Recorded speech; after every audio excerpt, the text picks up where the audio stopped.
I'll get an automated message going sometime soon. I have fixed many things, um, but not my players' characters. They're still all hot messes. Wonderful, beautiful hot messes. Especially Eldar. Literally. Yeah. Yeah. I mean, he's not hot enough to fry an egg, so. Just about to say that. Almost. Hot enough to cause mild inconvenience. Yes. We so as you guys know, as we've explained, we started this campaign once just as a run for us, like not as part of a stream or anything. And in that version, Eldar actually attempted to fry an egg on his head just to see if it would work. And I I told him it gets mildly cloudy. Doesn't cook, but it gets mildly cloudy. And of course, James looked up what temperature that would be. And we determined that if he were to stick his head against someone's chest for about a minute, he could burn them. Yep. So, not terrible. Not incredibly useful unless they're like already tied down and paralyzed. But I think it was 4 minutes for second degree burns. yeah, 4 minutes for second degree burns. So I imagine at some point in this campaign, the moment will come where it'll be like, DM, I would like to hair, please. It's like a reverse noogie. Instead of like someone rubbing your head, you're rubbing your head on someone else. Yes. But like for the sake of violence.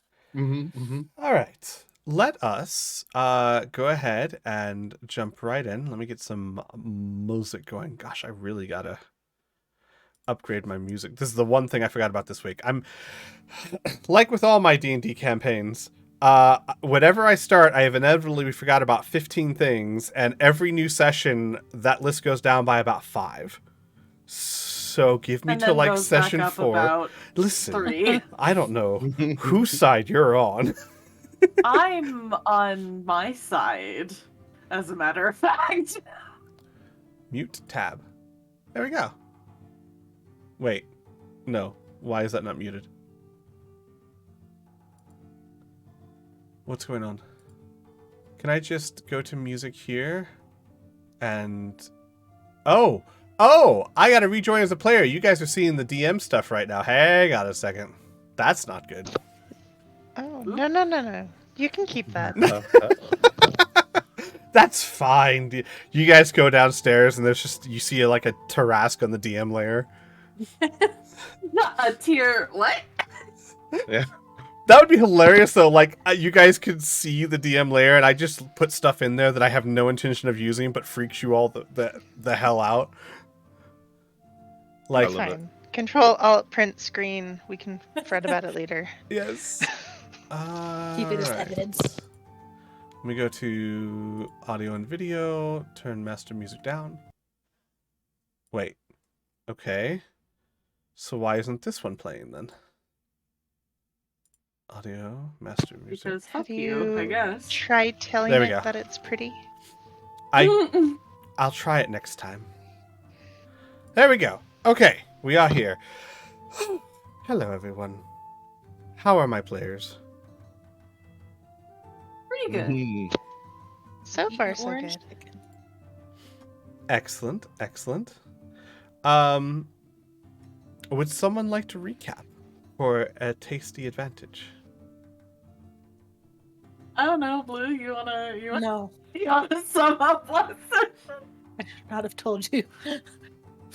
Oh. Why don't you do it? Since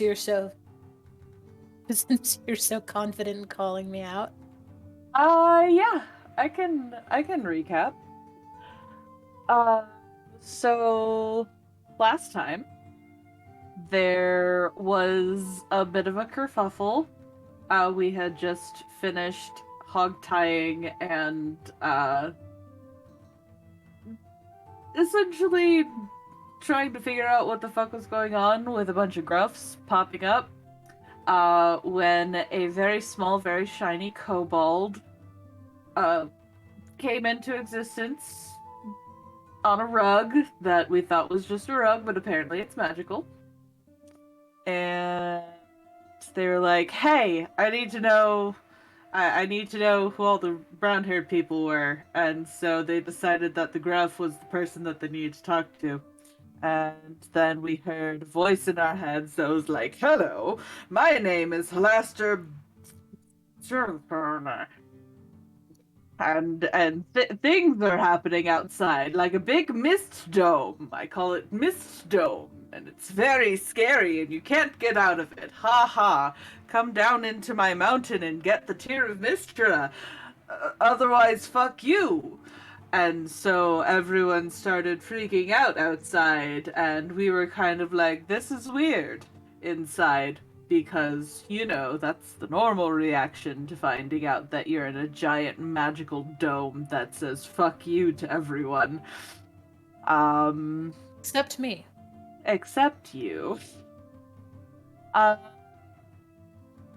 And after some very light interrogation, I use interrogation with giant air quotes, the Gruff essentially says, "Hey, the Summer Queen told me to kill you. Sorry about that. No hard feelings, I guess." And Muse is like, "Oh, you're pathetic. I can't kill you.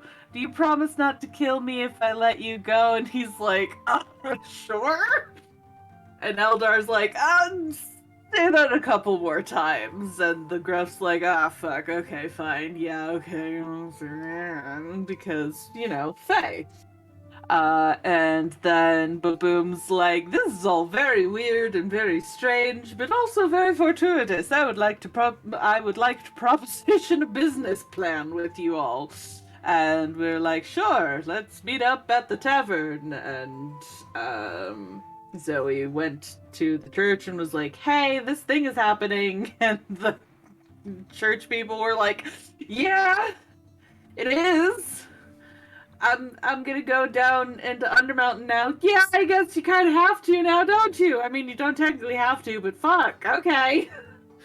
So she went to the yawning portal, and we all met up there, and we had discussions. And Baboom is like, "I want to be a merchant," and Sophia was like, "He's a terrible merchant, but I still want him to be happy, so we're going to be merchants." And then, Good summation. yes, I mean. And then he was like, "I will pay for you guys to get down into Undermountain if you get me a bunch of shit while you're in Undermountain, because it's Undermountain and it's gonna have cool shit." And so we were like, "Sure, why not?" And then Baboon was like, "Awesome, cool. Here's your rooms that I've paid for that are super luxurious and wonderful." And then proceeded to show us the most bare bones, ridiculous, probably incredibly squeaky bed chambers that Muse has definitely seen, at least in a very long time. Rude. They're perfectly comfortable for a Spartan. Yep. Sure, I might as well be sleeping on a rock slab. Hud was very pleased with them. It Yeah, has a absolutely. fucking bed. What is there to complain about? It has a bed. Yeah, absolutely. For a kobold.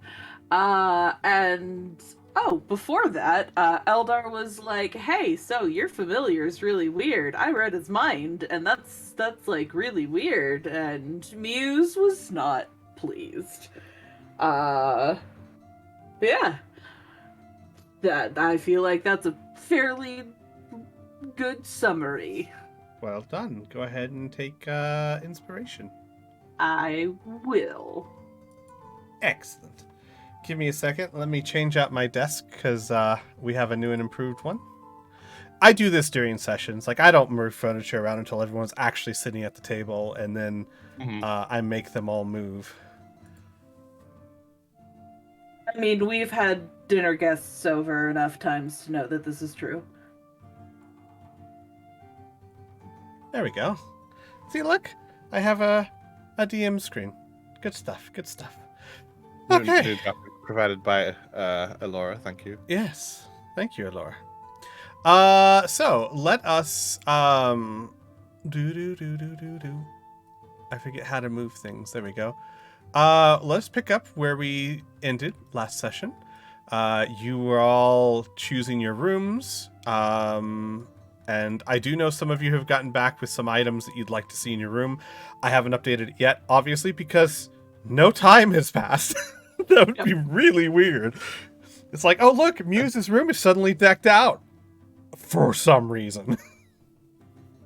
Damn, you work fast. All right. You sure you don't have money to actually buy, like, merchandise? So we are about to take a long rest, which is probably good since you guys had some combat in sessions here. Some of you did. But before we do so, is there anything any players would like to do?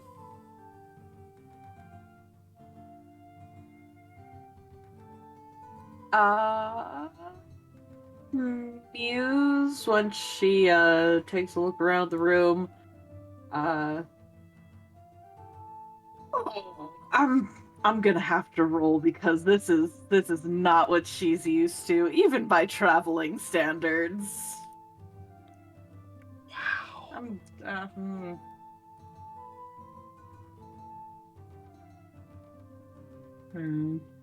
Where is it?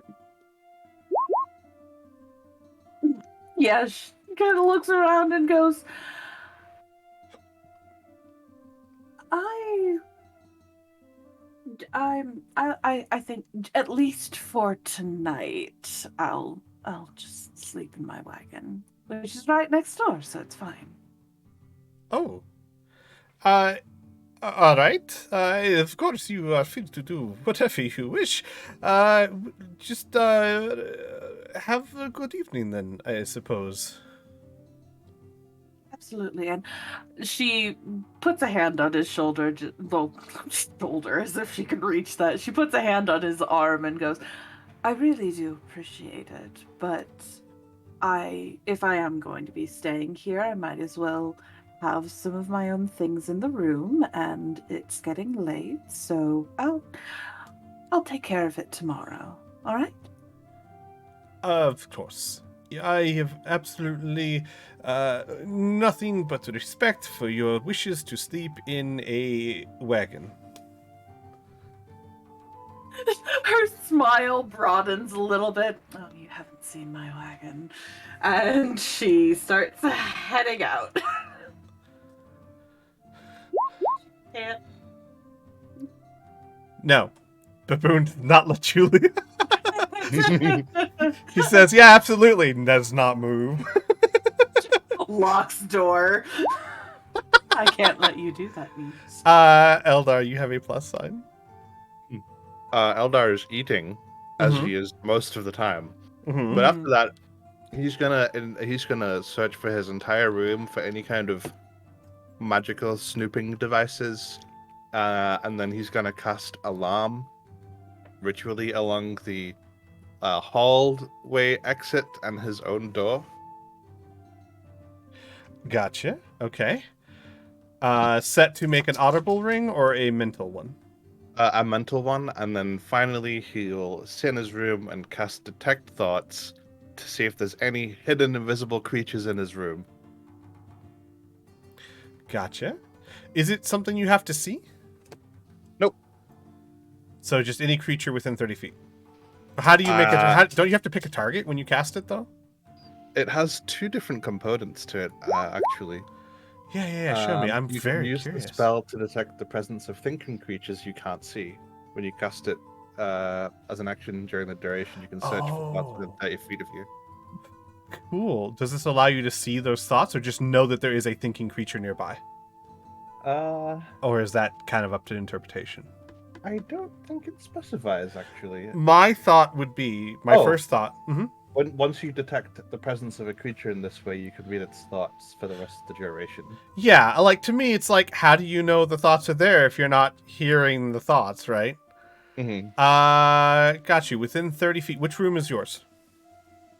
He would probably pick the one closest to the door. This one. Gotcha. Let me read this real quick. And he knows that there's at least 3 other people up here, and he's not gonna consider them entities that he's looking for. Got you. Does it say anything about Where does it say that? Where in the thing? I'm looking to see if it says anything about cover or anything of that nature. Yeah, it can penetrate barriers, but 2 feet of rock, 2 inches of any metal other than lead, and a thin sheet of lead blocks you. Yeah, that's fine. So you can detect that you're that there are 3 other people up here, but you just choose not to read their thoughts. You do not detect any others. Okay. Technically, you detect 4 other entities, which would be Muse, Zoe, Pud, Baboon, and the little owl on Muse's shoulder. Oh, I imagine by the time this has happened, Muse has already left. Because it takes a while. Gotcha. Like 20, yes, 20, yes, 30 that's minutes. true, because you cast the alarm first. So yeah. Muse is gone. So that's it, just the 3. Okay. All right. He's sufficiently sated his paranoia. Sweet. Pud. Pud will stick their nose into the room, look around, tug on Baboom's cape or robe or whatever. I'm gonna need an anvil. I'm sorry, little one. Did you say an anvil? Yes? In your room? I guess you could put it downstairs. Ah. That's where the fire is, I guess. Yes, of course.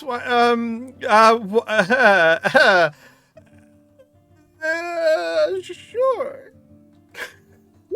He says he's clearly not sure what to say to this. Okay, thank you. And then they dart off downstairs. Just like, I guess everyone's in the room, so no one sees Baboon's reaction after Pud leaves. Gotcha. Pud's gonna trot on downstairs and find Sophia. Gotcha. Let me move you downstairs.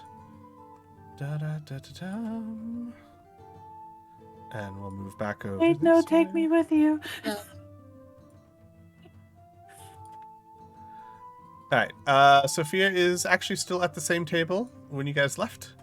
She is enjoying a nice cup of what looks to be some sort of hot, steaming beverage. Cool. That just trots on over and clambers up into the seat across from her. Hello, little one. Hi. 1 second. Can they find like a napkin? Sure. They pull out this napkin and take out like a tiny little, like a burnt stick with charcoal in the end, and immediately start scribbling on the napkin. Uh-huh. They do this for about 10 minutes. They pick it up, they like look at it, they scratch a part out, they rearrange it a little bit, and then they stand up in their chair and they go, okay, I have a question. So real quick, during the 10 minutes, you will notice that Sophia sits in perfect silence, sipping her tea, except for small moments where she seems to hum to herself, just like a merry little tune, but seems completely and perfectly content for you to take however much time you need. Okay, cool, because Pud's ignoring her completely for the entire duration of this. And then they stand up and go, I have a question. Of course. Is your brother really a dragon? There is a small snort. They hold up the napkin, which has an itemized list of something written in Draconic. I have some concerns. I thought I would write them down and itemize them in chronological order. I could reorder them if you like. Unfortunately, little one, do not have the ability to read that particular language. However, while I do certainly have an answer for you, I would much rather hear your list. I am elated to hear your list, so please, by all means. They nod. Item 1. Openly admitted to having a lack of hoard, and item 2A, or item 1A, asked for others with help in gathering a hoard which no self-respecting dragon would ever admit to or ask for help with. His smile grows a little bit more. Item 2, an incomplete transformation. While this is supporting evidence and is not necessarily damning of its own, it is used in conjunction with the rest of the list, if you understand. Incomplete transformation it was said to have been part of a curse, though he is accompanied by another half-transformed individual who he did not mention as being affected by the same curse, which I find to be suspect. 3, lack of suitable territory. He does not appear to have territory of his own, and indeed is renting this, they look around, establishment, in lieu of having his own. Again, not damning evidence of itself, but used in conjunction is rather suspect. And item 4, he did not respond properly to the rite of respect and had to be asked to complete it, which is very unusual. So my conclusion, and rather the only conclusion that I can draw, is that he is either a very young and inexperienced dragon, who at his age would not be able to change shape at all, or he is simply not a dragon at all. During this entire time, Sophia has watched you with rapt attention, a smile just growing on her face. You are a very observant little kobold. I'm delighted to find out. Well, you have been very polite and thorough with me, so allow me to be polite and honest with you. My brother is certainly not a dragon. There's a very quiet, I knew it. I Across the table. I like to think that I am, and she takes the teacup in one hand, loyal to my brother, but not to his bullshit, and then takes a sip. I can tell you this, however, my darling Pud. My brother, for whatever faults he may have, is a good man trying to do the right thing. However, he's very new to this concept and not very good at it yet, so if you're willing to be patient with him, absolutely, drag his lies through the mud. Just make sure I'm there when you do it. But in all seriousness, he is trying to do the right thing. He just needs experience. Bud listens carefully and then nods. Okay, so then this is a learning opportunity. She, snorts in the teacup again. Oh, I'm going to enjoy you. Okay, well, thank you also, and thank you for being honest with me. I appreciate it. I'll be right back. And they scuttle across the floor and go upstairs, and they're gonna go get Baboon and bring him downstairs to be read the riot act. Sophia requested to be there. As you're doing that, you see Sophia, or you notice in your peripheral, Sophia is taking another napkin and cleaning up the tea that she has spilt on the table very properly. I'm not gonna move your token all the way there and then all the way back down. I'll just move Baboon. They go upstairs and they tug on his robes. Excuse me. I have something to speak with you about. Would you come downstairs with me? You find Baboon in the same spot you left him. It's not moved an inch. Yes, of course. My friend, a question for you as you're walking downstairs. Would a very, very small anvil be okay? Oh, certainly. Yes, travel anvils will work. Maybe slightly larger than a travel anvil, because I will need to be reforming plate mail occasionally. And that is kind of a bulky operation. I am wondering if the forges in this place will be able to fit, they say, craning their neck to look at the kitchen. He looks that way too.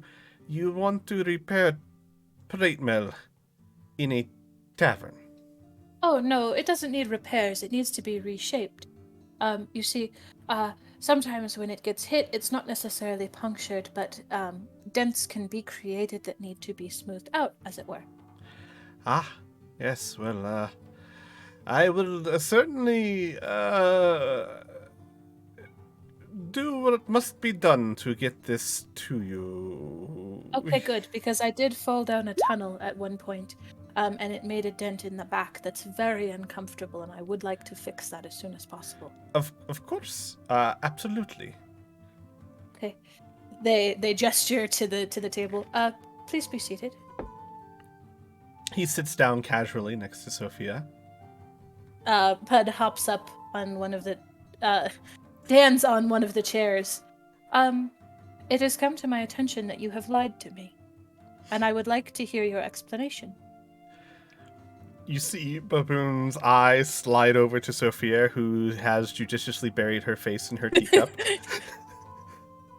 Slides back to Pud. I am unsure what you mean, my friend. It has come to my attention that you are not a dragon as you have claimed to be. Ah. And what would make you say that? They pull out the napkin and read him the same list. The the whole time, Sophia's face, judiciously buried in the teacup, still can't hide the smile. Baboon's face gets less purple and slightly more white Well, it looks brown to me, so as the list goes on, and after you finish, well, I can see where you have some concerns, and I admit that some of this does look pretty bad, but I think I can explain. And then there's just like a smack to the back of his head from Sophia. Ow! Darling, we're not going to earn their trust by pretending to be dragons. And Baboon looks at Sophia, looks at Pud. I am sorry, my friend. I am not a dragon. I am desperate, is what I am. I need your help, and in order to achieve it, I took advantage of your preconceptions. Bud nods. I understand that it was a convenient lie, and probably for your own benefit, as most lies usually are. I appreciate your honesty, and I appreciate your apology. The metal head cocks, and one of the lens-like eyes catches the lamplight. I am altering the terms of our verbal agreement. Oh? I will bring you things from Undermountain. And I will not have to give you all of them. I can keep some of them if I like them. But I will bring you things from Undermountain. And in return, you will tell me the truth. You do not have to tell me the truth about everything, but you will tell me the truth. Roll me a persuasion check with advantage because of evidence. Mm-hmm. If I can open my character sheet. Oh, there we go. Okay. I feel like anyone who has a PowerPoint presentation should get advantage on a roll. Oh no! No. Do you want my inspiration? Yes! Do it! 18. Yeah! Oh. There is a moment of silence. And then Baboon gets a very serious look on their face. You are correct, little one. I am used to a position and, oh. Hang on a second. This might change things. I believe we've had a redeem. It's a D4, my friend. I know, I gotta change that card. Hit D4. Someone wants to give you a hero die if you choose to use that on the roll as well. Yes, absolutely. Oh, I'm sorry. I wasn't even looking at the chat. Do I just add a D6 postmortem? D4. D4. Yeah, I thought I changed that. I don't know why it So says 21. D6. Okay, that is slightly different.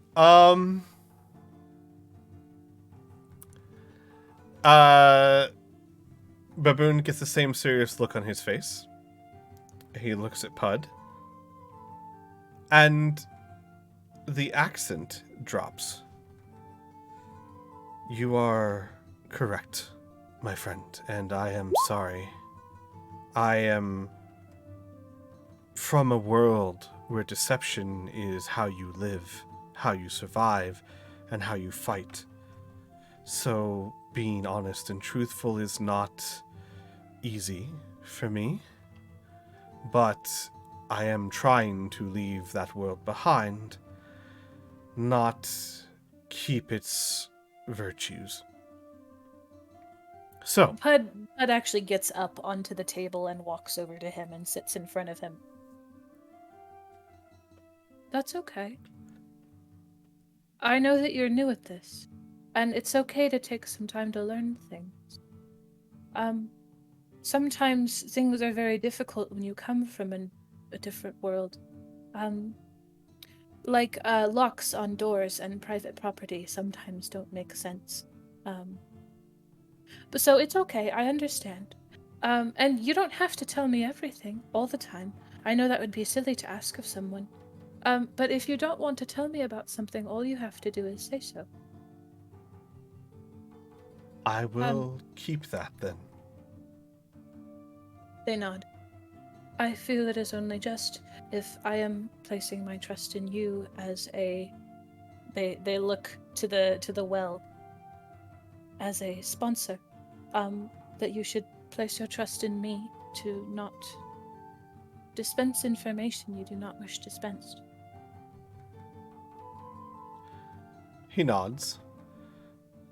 I will promise you this. When I tell you things from now on, they will be honest, or I will say nothing at all.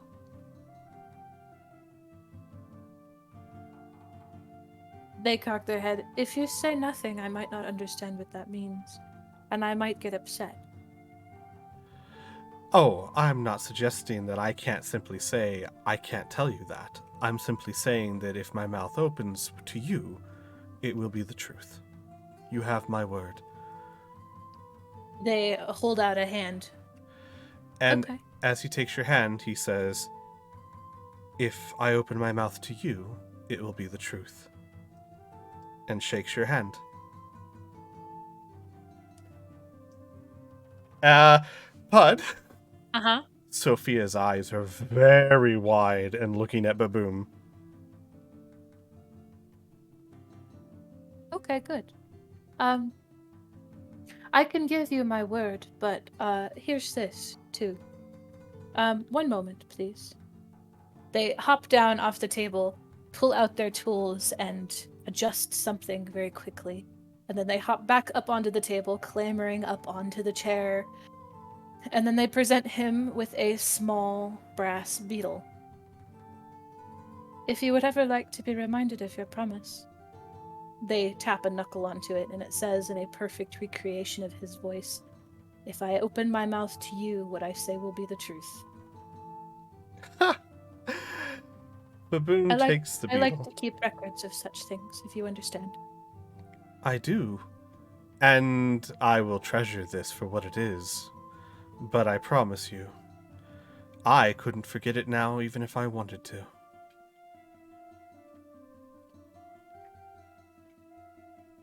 They look between him and Sophia. Her eyes are still super wide and just staring at Baboon. Okay. Well, as soon as I have an anvil, if you have anything that you need repaired, just let me know. But that's all I had for you this evening. Good night. Get down off the table and drop back upstairs. Baboon stands up and gives you a small bow. Have a pleasant evening, and I shall see you in the morning. Oh, you'll see me in about an hour, actually. I'm just going to go take a nap, and then I have some tools that are bent that I need to use the forge for. Baboon, looks at you. I'm afraid... May I request that wait till morning? You would wake up quite a few... one individual of importance, actually. It is considered impolite to make loud noises when people are trying to sleep. They stare blankly. Oh, right, the sun. That's right. You guys have nighttime here. Oh, okay. Yes, no, I can wait. Do I wait until the sun rises or till it sets? I don't remember. Rises is the preferred time. Rises. Okay. All right. I will wait until the sun rises. Good evening. Good night. Sleep well. Thank you. And you hear Sophia, goodbye, good night, Blood.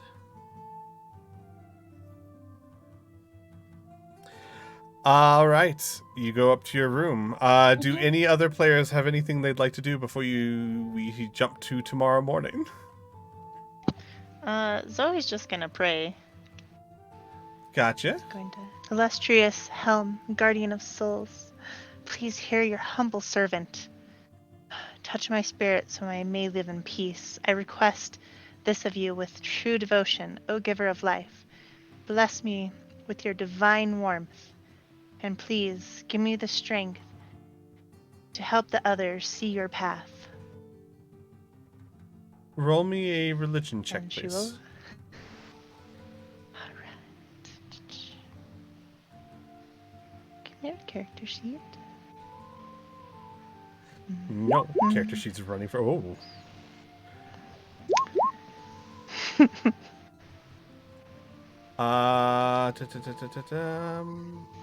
Wait, I'm confused. One of those was guidance. I think you have guidance going twice for some reason. I can fix that later. But you got a 20, which is still excellent. Yes, it is. Oh, I do have 2 guidances. That's weird. That is fine. I So fixed it. you pray with the day that you've had, which has been one of the more eventful days lately. And you hear a presence in your mind, muted, quiet, distant. Be careful, child. That's it. But you feel a warm feeling with it.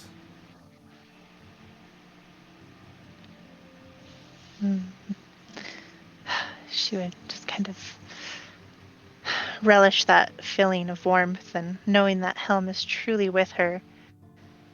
And she'll peacefully lay her head on her pillow and go to sleep.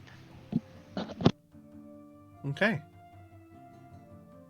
So, with that, everyone falls to sleep.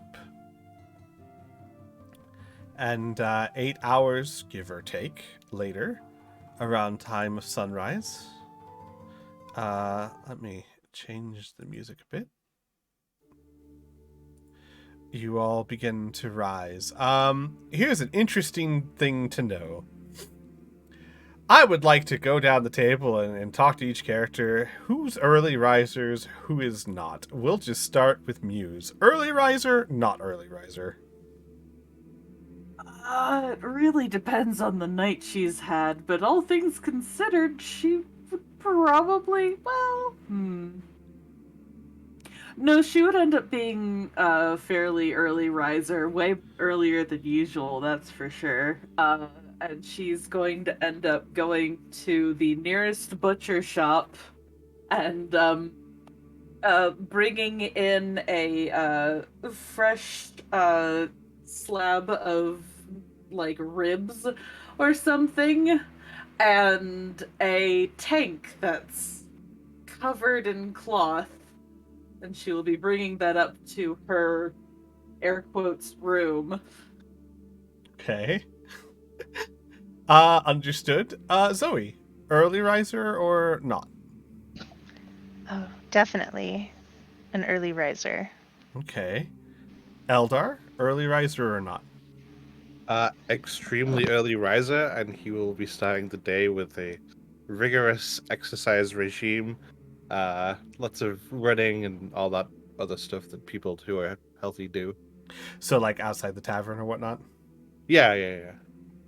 Gotcha. And he gets back, he will apply his major armor. Perfect. What does your mage armor look like? It looks like a full-on kind of military officer's uniform. Think like kind of like Roy Mustang. From Full Metal Alchemist. Yeah, Gotcha. yeah. Okay. Yeah. Nice. Um, excellent. Pod, early riser or not? As soon as the sky starts to get light. I thought so. Probably because they can't see the sun anymore. They're just judging by light, so it's probably like 4:30 in the morning. This is an ostentatious event. I think this may be the first campaign I've ever run where the entire group were early risers. Mhm. There's usually This is very one. unusual. There's usually at least one that doesn't wake up till noon. usually mine. But this group, you all find that you're all up bright and early. As the sun rises, you all are going about your business. Muse, you would probably pass Eldar as you're carrying the stuff up to your room. You pass Eldar coming down for his exercises outside. Mm-hmm. He'd probably be a bit earlier than that. Well, I mean, This is probably you coming back. yeah. So from probably that. coming back. Okay, Yeah, sure. sure.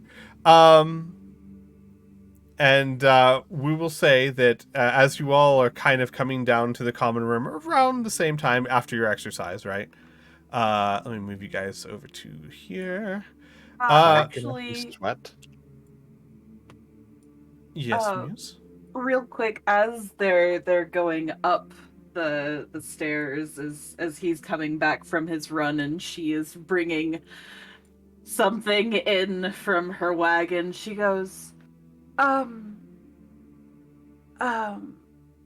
Edward, was it?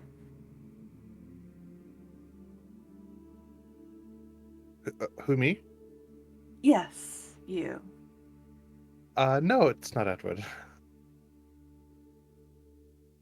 What would you prefer that I call you? I'm Eldar. Eldar. Right, yes. I was actually hoping to speak with you. Just briefly before we head off into the fray.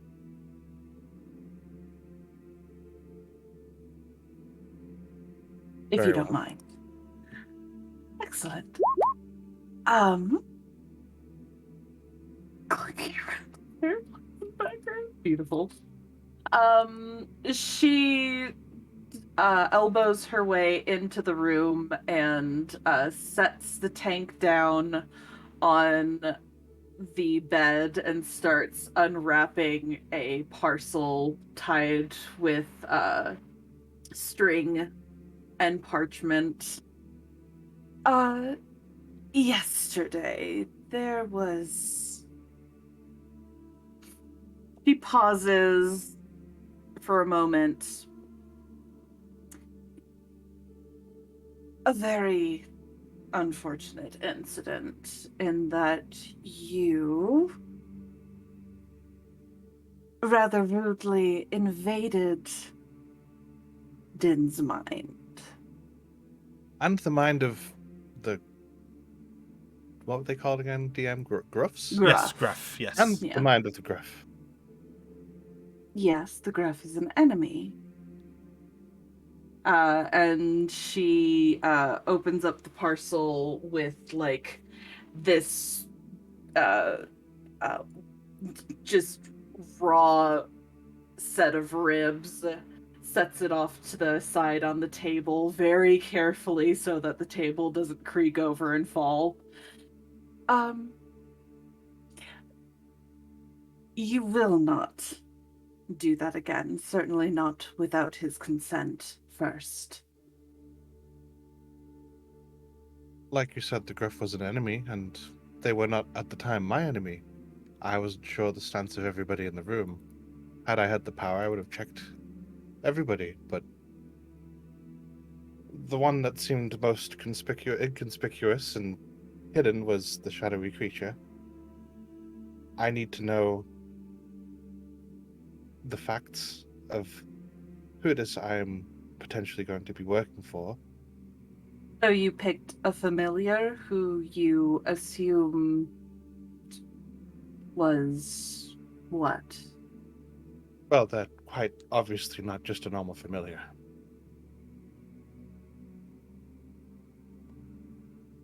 She squints at him a little bit, but there's still that smile.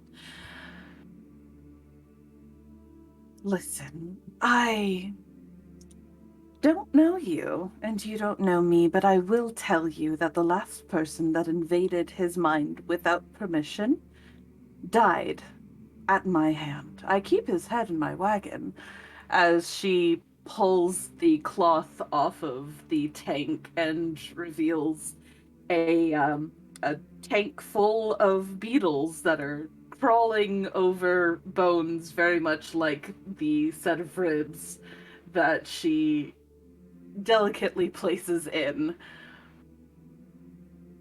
Just a thought. Is that a threat? It's simply a fact. So don't do it again.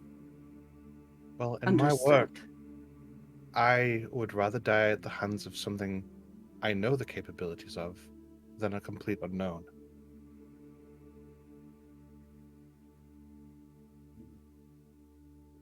But that being said,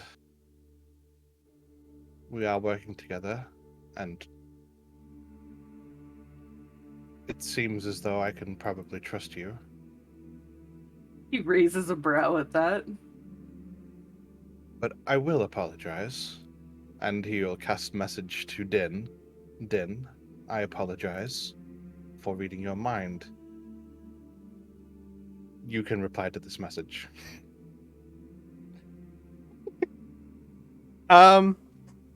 There's a pause, and then I Mhm. think you still have to speak out loud. He did, yeah, he did. No, but Din. But yes. Yeah. Din? Yeah, For Okay. for the- message the to be response. responded to, you To be have to responded speak out to? loud. But Yeah. in spite of that knowledge that Eldar would clearly have, right? I can reply in a whisper that only I can hear. Whatever that means. Without any audible sound, you hear in your mind. I appreciate that. And I will so go far as to say that I understand your reasoning. As upset as it made me, I can overlook it. Don't do it again. You'll send them another message. Thank you. You are by far the most reasonable and conversational familiar I've ever encountered. If you even are a familiar. Oh, okay. I love NPCs. Eldar, in your mind, Uh-huh. I am not a familiar. I am beyond your comprehension, and I am her guardian. You're fucking any of us. No, she can't. Mm. So she's just squinting at Eldar the whole time, trying to read his lips. Very interesting. Well, Muse, I can assure you it will never happen again. Thank you. It's been a pleasure. And he turns around and leaves. Muse, in your mind, you hear Den. Muse, my eternal friend, I understand that this is not easy for you. I appreciate you showing your restraint. Though I will point out that while he absolutely should not have done what he did, and it angers me greatly, he kinda has a point. I have told him not to let it happen again, and I think that we can trust it. And if he tries, we'll know. But until then, can we consider the matter handled? The whole time that he's speaking, she keeps like opening her mouth to start to say something and then stops and then starts and then stops. And each time she gets like slightly more huffy but very deflated until finally she's just standing there, arms crossed, pouting. Fine. Thank you. Now, about that breakfast. Yes, absolutely. And she very carefully arranges the ribs in the tank with the little flesh-eating beetles, and she will set them very carefully into like the center of the bed where she's sure they're not going to tip, and will close the door behind her and head downstairs. So, we'll say this is the moment where basically you're all kind of gathering. It's still very early. It's like the sun is just coming over the horizon. And you are all hearing loud voices from the front of the tavern. It is an anvil in my kitchen. Well, it's not exactly what I would call a kitchen. It's more of an open common room area. It is an anvil. It's in the kitchen, I know. Bud pokes their head out of the fireplace where they've been clanking around. They're covered in soot and ashes. Oh, thank you. I appreciate it. Yes, I'll be needing that. That's well placed, actually. Keep it there. And duck their head back into this enormous fire pit. The man points to the oven. That is a kobold in my oven! Listen, Dorian, you're overreacting. What? Please, this is fine. It's fine. It'll help. The little one promises to repair any small utensils or knickknacks or things that you need. I bake bread in this oven. You've got another one. And there's like the durian, this barkeeper's face is so red. And Baboon pushes gently a bag of gold into his hand. And Durian just takes some heaves. This isn't over, Baboon. You hear me? You are a guest here. A very, very well-paying guest. And unless I misunderstand, also, you are only paying guest. Durian kind of keeps his mouth quiet. Spins to the oven and smacks the top of it. Hey! Kobold! Pud's sooty face pops out. What?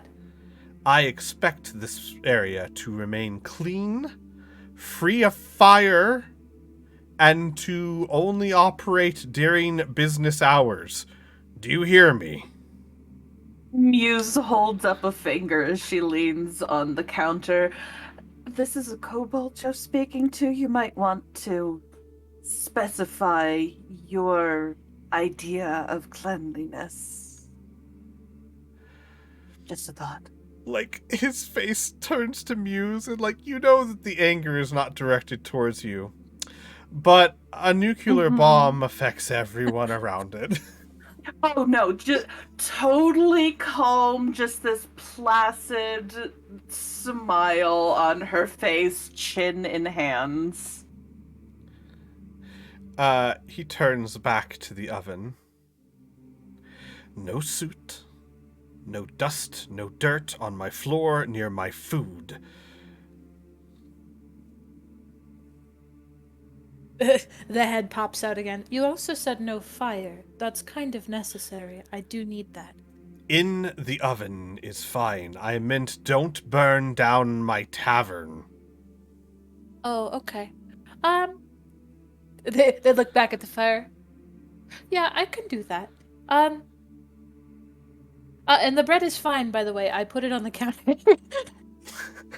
There's about 6 half-baked They're not fully done. rolls of bread on the counter. Durian.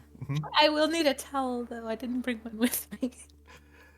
Durian walks over to the counter, flings a dish rag at Pud, picks up one of the half-baked breads, and starts muttering to himself, and your fire's too hot, you're not going to be able to fuse the steel properly with that, and starts like walking towards the other oven, which, Pud, you're experienced enough to know that normally, yes, this is true, but your method differs than most people's. They pop their head out so fast, it's not steel. Like, without even, like, turning, just shrinks his head. Yeah, it won't be at that temperature. And, like, starts sticking the bread in the other oven. The kobold in the oven puffs up. Steel is carbonized iron.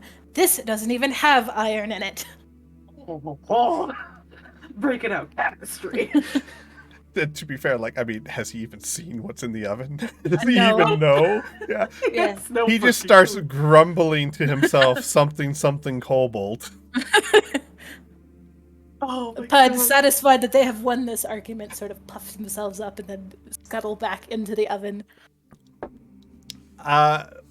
Baboon just turns to Muse and very loudly, I am glad to see diplomacy is alive and well. Durian, like, spins around. Would you by chance have anything for your lovely guest to eat for... He just, like, stops. It's like Durian's face darkens. I see that you're very busy. We will come back a little bit later. And just, like, walks to Muse, puts an arm around her shoulder, and just starts, like, come on, let's go. As Muse has been, like, delicately prestidigitating, like, a bunch of the soot and the ash that's been spilling out just away as well as she can from across the counter. Yeah, it's a good question. Pud, how clean do you keep your environment? Does it get covered with soot and everything, or is Pud a very tidy artificer kobold? Well, typically, one does not do their forging inside the forge itself, which has previously been used to cook things. Uh-huh. So there's quite a bit of, like, just, like, random bits of charcoal or soot that got knocked loose and trampled underfoot that they wouldn't have had to deal with otherwise. So it's a little messy. Yep. But their work is very clean, but the area around them is messy specifically because they're in a brick oven at the Right. moment. All right. So Baboon will, assuming Muse lets him, direct her towards the bench. Yep. She is very easily guided, and she just looks over at Baboon just like, there's a theory that I've heard swirling around most merchant circles, something about a sunk cost, something or other. My Settles down. He sits next to his sister. My dear, I am quite certain that is not just a sunk fallacy, but it is dead at the bottom of the ocean, encrusted in some sort of crabs, and probably never to see the surface again. But that is the cost of doing business. He looks over at Sophia. He really isn't very good at the merchant thing yet, is he? Give him time, she says, sipping a cup of tea. With enough time, he's going to bankrupt both of you. That is preposterous. I am one of the best, and you simply need to have more time to see it. He just smiles, chin resting on her hands. Of course. And I do hope that we're able to conduct plenty of business together. Sophia, puts down her teacup and muses. Not for nothing, but he did manage to convince a barkeep to put a blacksmith in his tavern. A very desperate barkeep, with no other customers. But yes, this is true. Sophia shrugs in consent. Like, yes, he did in fact do that. However, extenuating circumstances. Mm-hmm. Zoe, Eldar, what are you guys up to? Am I just I don't know. Did I catch any of Eldar and Muse's conversation? Probably not. That would have been before everyone else was downstairs. Got it. Yeah, that No, would have been in Muse's room. Got it. Yeah, Zoe would just be hanging out, waiting for some food and just kind of saying little prayers here and there and just observing her new party. Gotcha. Eldar? It would probably be around this time where Eldar reemerges, showered and dressed in his mage armor, Okay. with a pastry in his mouth, obviously. Obviously. It should be noted for those of you who are observant, which is most of you. Eldar, you seem to always have some sort of food in your at hand, yes? Yeah, something high density calorie kind of food as well.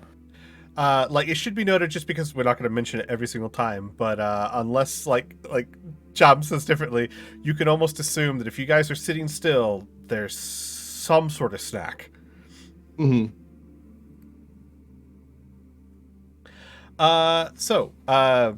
Eventually you all gather, and in about 20 minutes or so, Durian comes and puts freshly baked bread on the table. For those of you who are better at baking than I am, how good can bread be if it stops baking halfway through for about 30 minutes and then is finished baked? Is that a problem? It'll probably be a little dense. Yeah? Yeah, just add more butter, it's fine. Yeah. Gotcha. So slightly dense, very buttery bread is put on the table, piping hot. Still rather tasty.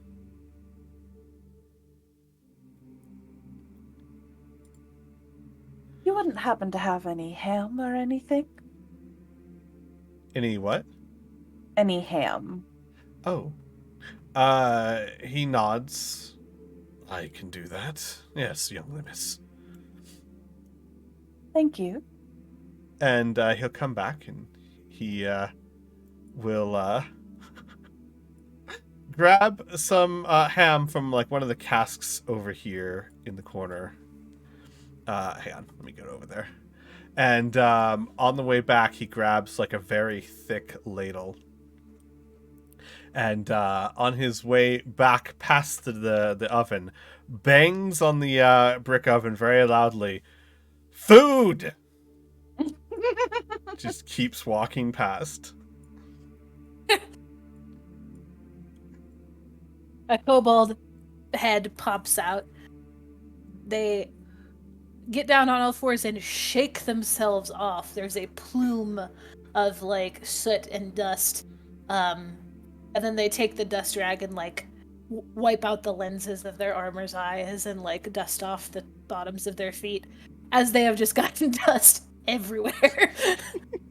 Uh-huh. And then they trot over the table and leave only minimal little dusty footprints. How kind. Yeah. They did their best, all right? He gave them a dust rag. So do all of you make your way to the table? Oh yeah, absolutely. Yep. All right. Not telling you guys where you're sitting or whatnot. I'm just dragging your tokens over there.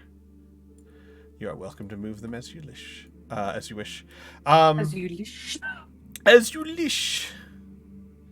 So, as you guys begin your breakfast and begin eating, Baboon puts his breakfast down And he goes, good morning, all my friends. I'm glad that you all slept well, and I am assuming that I am correct in this matter, and I hope that you are ready for your very first day down into Undermountain. It's very exciting. I'm very excited for you.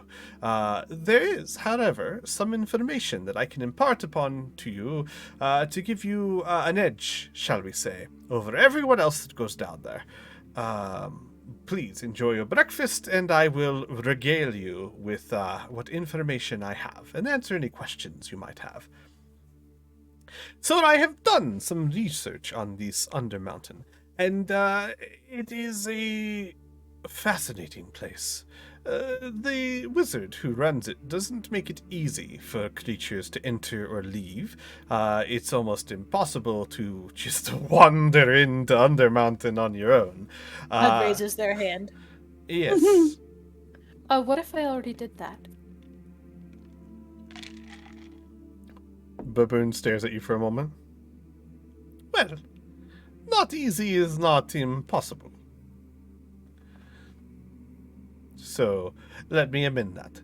Things do sometimes wander into Undermountain on their own. However, magically speaking, no spell short of the extremely powerful. Like, I don't know if you've ever heard of a spell called Wish. He looks around the table. I'm guessing most of us have heard of Wish. Probably. Wish is like the rock star of archmages, right? Mm-hmm. So, just gentle nodding, like, yeah. That could probably get you in and out of Undermountain, but short of that, teleportation, astral protection, plane shifting of most kinds, recalls, none of these works to get you in and out of Undermountain, and as far as I understand, even teleporting within Undermountain. It is possible to get to the ethereal plane to some extent. It is possible for, say, pocket dimensions. If someone wanted to go crawling around in a bag of holding, that is all possible as far as I have understood, but I would not suggest trying to teleport in or out. There seems to be some sort of barrier to such things. These also would apply to any magic items and artifacts that you might find. And he takes a bite of the bread, and then before continuing, in case it is something that you are practitioners of, from my research, some spells that summon creatures to you work as intended. It seems to be more of a limitation to creatures that start here on this plane. So if you summon, say, a familiar, for example, that can be done with no problem. There are some spells as well that I've heard of, like Mordenkainen's Magnificent Mansion, that are possible to use. However, they are subject to the same conditions. For example, you could not walk into a magnificent mansion and then teleport out of Undermountain. You would still be stuck in there, unfortunately.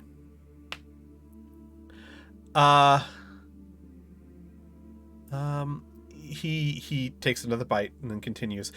For those of you who receive your powers from a higher source, shall we say, he says, looking at Zoe, those such things do tend to still work. After all, Halaster is just a man, not a god, so you should be fine there. That is all as far as the magic is concerned. I have also heard that it is difficult to damage things in Undermountain. Not impossible, certainly. I'm sure there's lots of crumbling walls and the like. Time, I have heard, can cause structures to collapse, but magic itself is not very effective. So, what I'm saying is, if you find yourself in danger, feel free to let loose without worrying about hurting the areas around you. Well, that's good to know. Yes, indeed. Give me a second here. There's one more thing that I should tell you about that I have heard from other adventurers. There are runes down there called Elder runes. These are very, very powerful and dangerous, and sometimes helpful. I think that's what I've heard. They are runes or glyphs that are made by the mage himself, and well, I have not heard of anyone capable of dispelling them. I'm not exactly sure where they are or what they're used for, but they do look like this. And he holds out a napkin with a symbol drawn on it.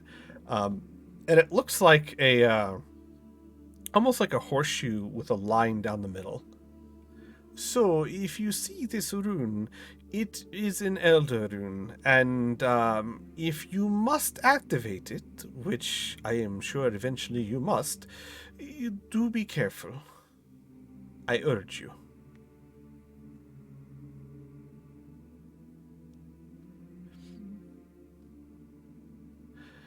After taking a few more bites and waiting to see if anyone has any questions. Does anyone have any questions at this point? Is there any record of what they do, or is it entirely random? It is difficult to get precise information, though I've heard it has effects to it not commonly known in most spells. It is truly a place of wonder down there, but the most fascinating thing is I have heard conflicting stories. Sometimes these runes hurt you, sometimes they help you. It would seem that the caretaker of Undermountain is a bit of a jokester, I suppose. Interesting.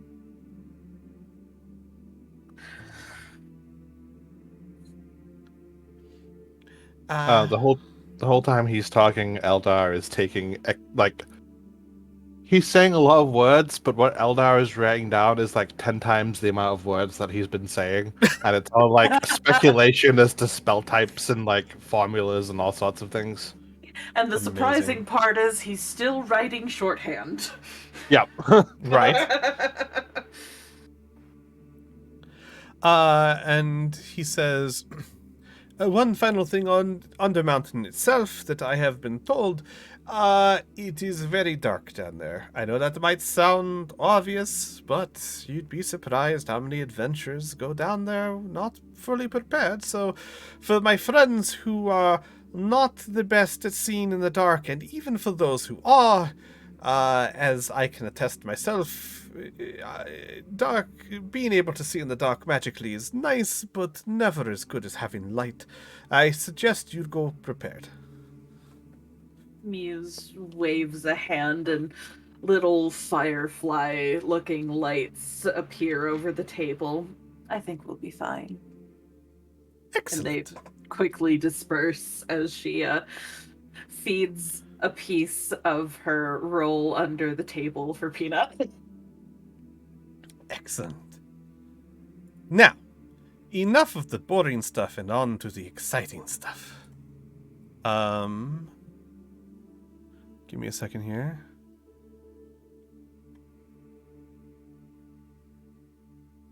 I need to find a deck of cards that I can't seem to find. Where is it? You can do it. I believe in you. Here we go. Okay. I would like all four of you to roll me 1, 2, 3, 4, 6, 7, 8,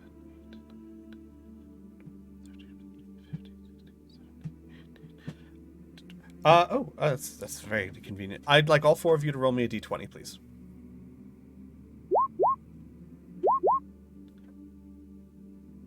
One of you is going to have to re-roll. Yeah, Pud, could you roll again for me?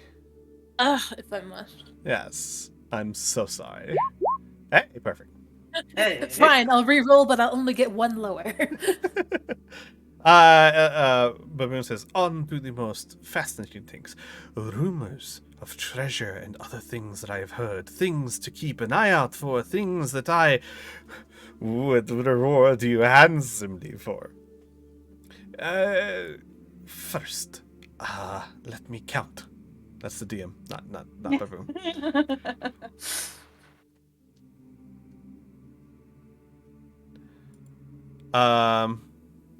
I have heard rumors that Githyanki have invaded Undermountain. Perhaps they seek to destroy a mind flayer colony. You know that they are not fond of each other. And I have heard rumors of mind flayers down there, but perhaps they are simply planning to attack and plunder Waterdeep. There is, though, more excitingly, one other possibility. The Githyanki might be building a stronghold away from the timeless astral plane where they can rise their young and train them in the art of war. For those who are not well aware, Githyanki are a race that live on a different plane of existence than the astral plane.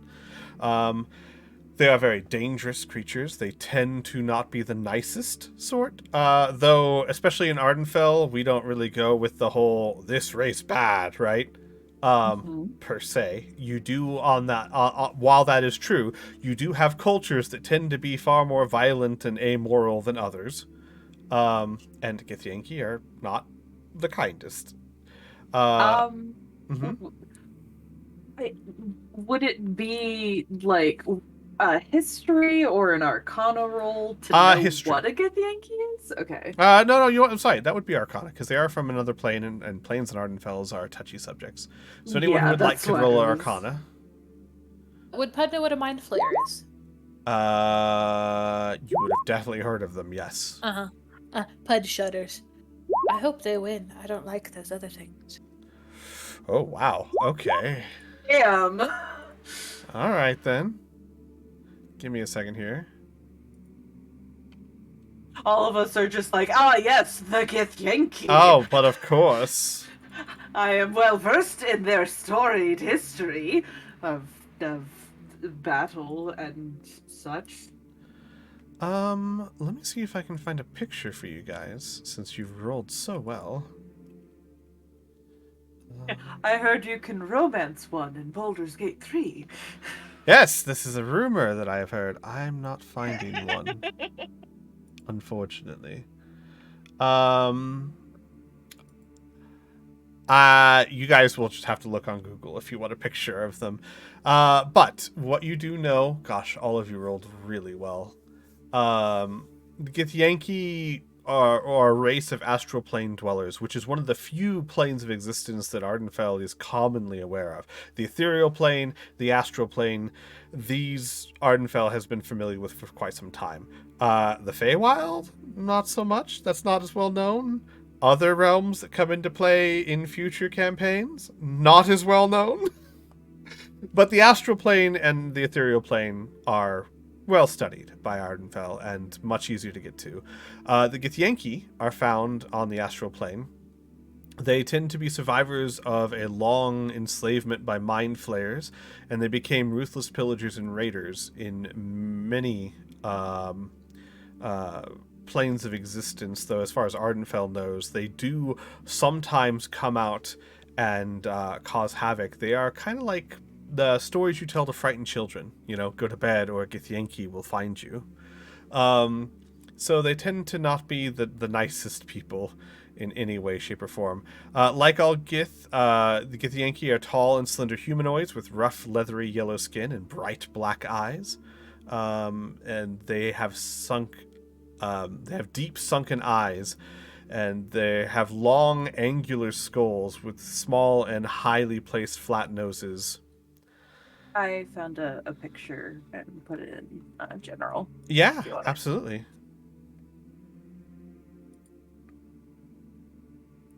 They actually look really cool. I like their design. Give me a second. I'll throw them in the. Yeah, give me a second. Let me just I'll just download this and put it on Roll20 real quick.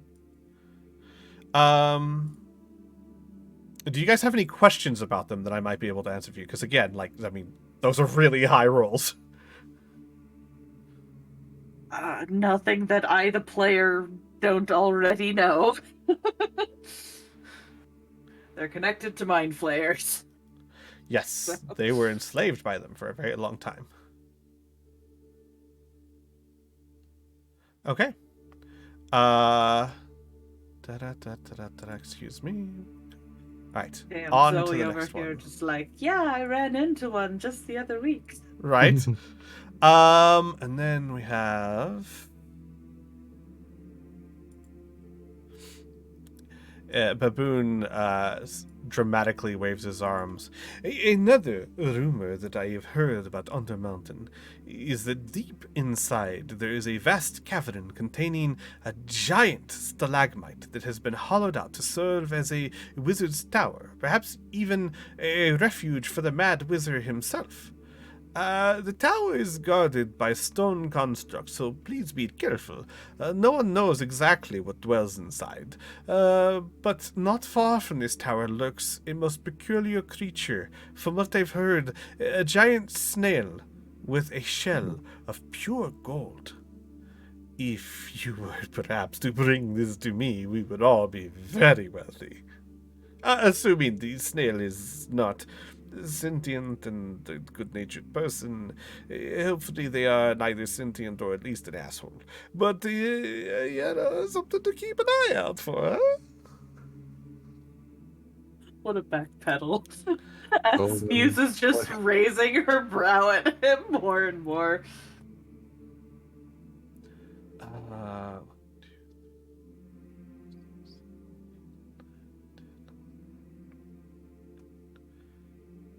Okay, give me a second here.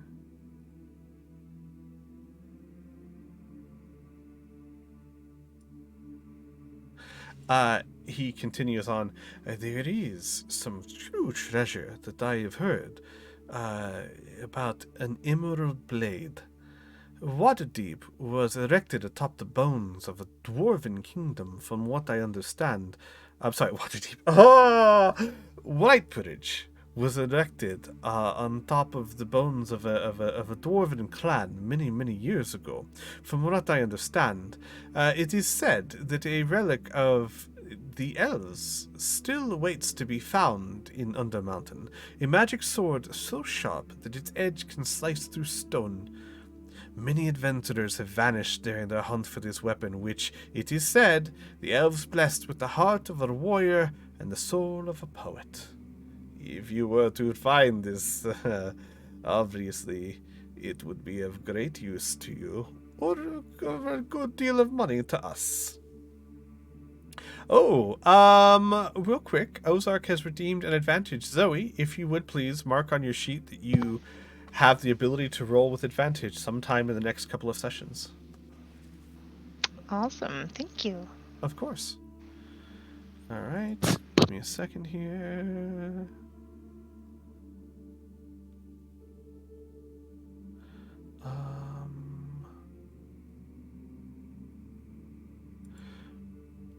And Baboon goes, and last but certainly not least, the most outrageous rumor that I have heard is that apparently somewhere deep in Undermountain there is an underground forest. The river of the depths connects two levels within Undermountain and can skirt the edges of vast caverns filled with trees and shrubs and birds and other animals, and most amazingly, sunlight. Genuine sunlight down in the depths.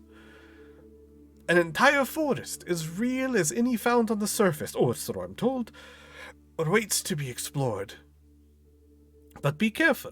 I have heard that there is protectors, an archdruid that protects it, and even more than that, a huge green dragon is perched near a tower and is said to maintain the guarding of this area. A pud immediately sits up straight. They'd made kind of a noise at the mention of sunlight, but when they mention dragon, what floor is that? I'm afraid I am not sure. They immediately begin to like jiggle their leg as they're like tapping it on the floor. I'll have to go find them. He nods. Yes, it'd be a great thing to see and probably very fruitful for all of us. Unfortunately, this is all that I know at the moment, but I can see, while you are in Undermountain, what other rumors I might be able to dredge up, if you would like. I'm going to make these 4 cards showable to the players, so you have them in your journals, these rumors. Okay. Everyone just ignore the whole Waterdeep thing. Just don't worry about it. Don't worry about that. We're not in Waterdeep. We're in Whitebridge. Spire and the Snail. Guess who's coming to dinner? God damn it. What have I done? I have done Spire and the Snail, Underground Forest, Get And the Through sword. Dinner, and the sword.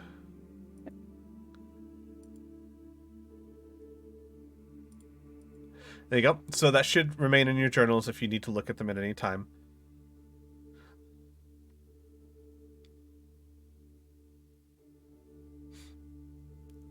All right.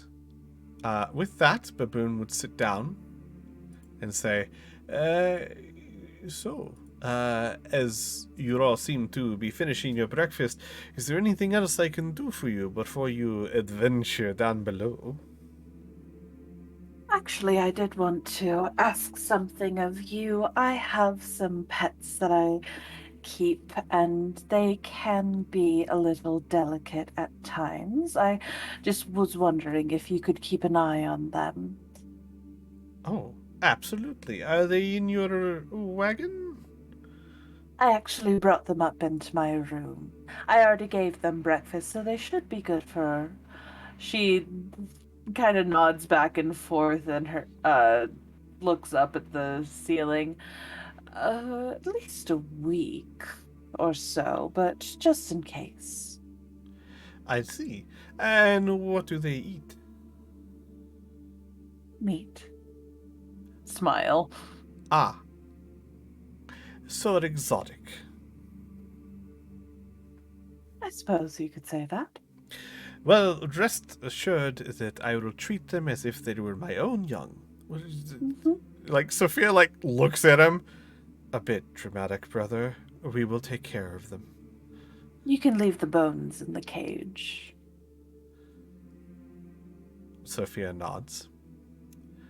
Well, with that, do not let us keep you. You have many adventures and much loot to find. Ha! Actually, I do have one request. It might seem a little...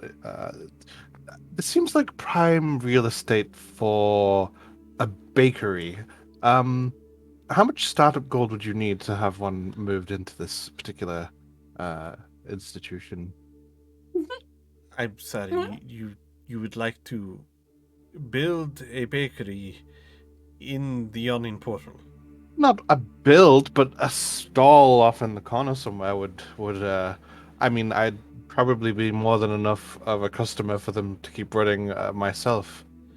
But, Baboon, points over to Durian over there, who is baking bread. Does he bake pastries and cupcakes? I suppose you can always ask him. Eldar gets up and walks over. Immediately. No time to waste. As you approach the bar, Durin is cleaning it with a rag. What can I do for you, young master? Can I have all your pastries, please? Pastries? You mean Like one of these, he pulls out a bag, and one of these pulls out a cupcake. Jesus Christ. Pulls them out of where? He has a bag. Yes. No, just yes. Just takes just a flattened cupcake out of your pocket. Yeah. Um, I must admit that most of my clientele do not call for such things, and so the majority of the baking I have done has been bread, ale, and meats and things of that nature. But I will if buy everything you make every time I come up. he gets this smile on his face. Oh, I can make pastries. Tell you what, young master, give me a day, and I will make for you the best. Insert pastry names here, because Squee doesn't know cooking.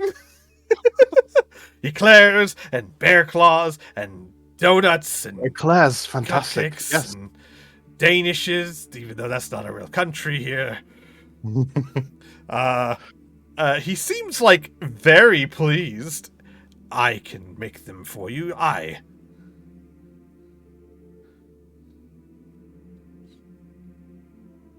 Did you suddenly stop talking? No, I, as in like, yes. Oh, okay. Yeah.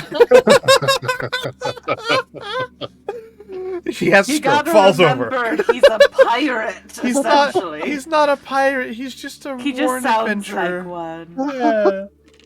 Well, that's wonderful. And could I have my familiar come and collect them from time to time? Oh, hang on. Yes, I have already made an agreement with your friend over there, who is patronizing. Patronizing?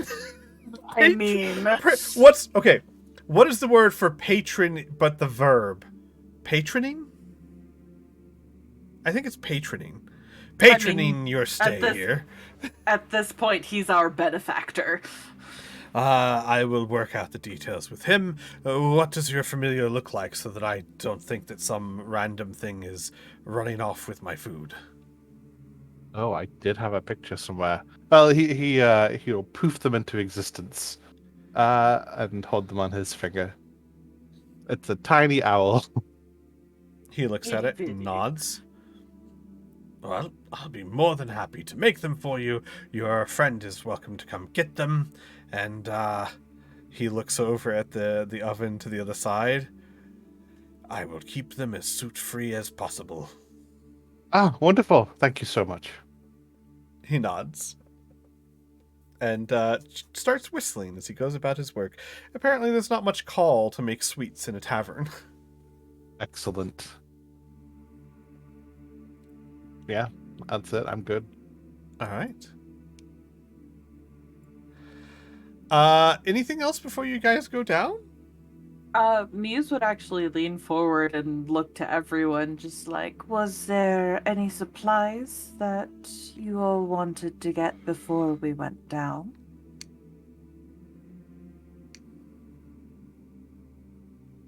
I am fully prepared.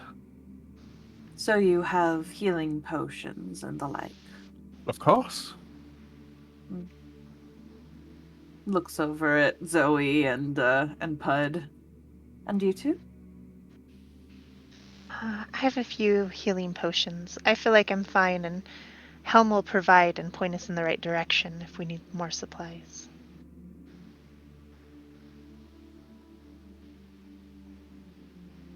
Looks over at Pud.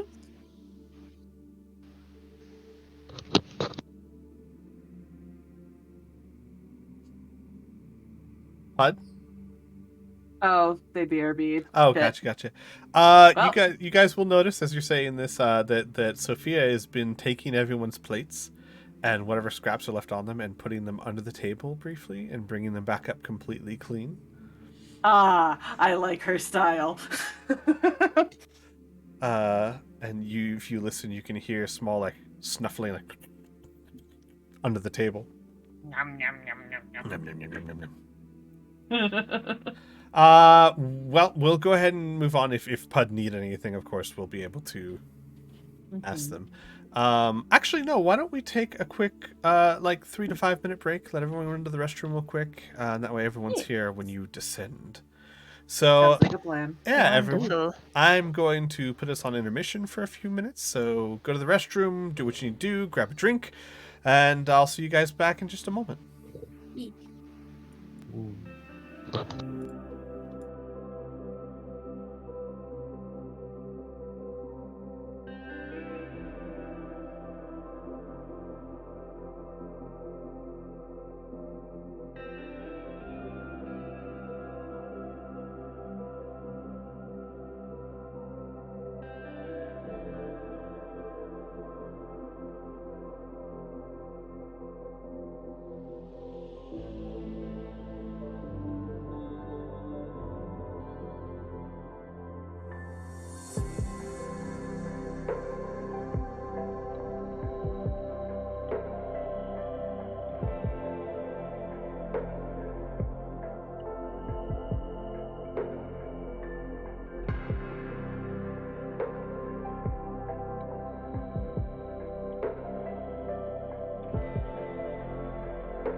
We are back, everyone. Hello, hello.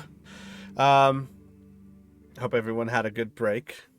You know, hope you had some adventures, met some people, Dodged some assassins. went to the restroom, whatever. You know, I'm not here to judge what you do or don't do in your breaks. I sang the bird her goodnight song. Oh yeah, yay! And she screamed back. It was beautiful. So, unless you did gain points, that's true. Unless anyone has anything else they want to do, I was going to move us along to actually going down. Is there anything else before we get started?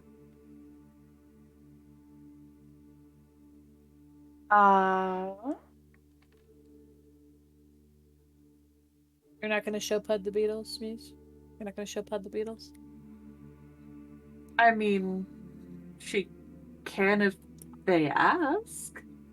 We can save that for later. I was I going know to say, we're you going also down have the recital. many opportunities to go Yes. see the Beatles. Yeah. Unless you TPK. Uh-huh.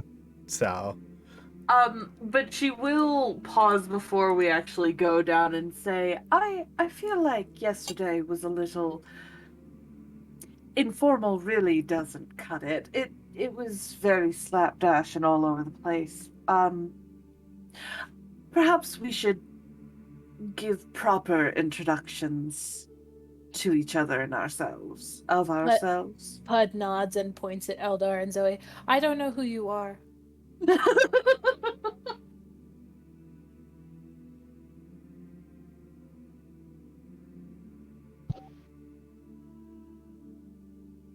Sorry, was that directed towards Eldar or Zoe? both. Both of you.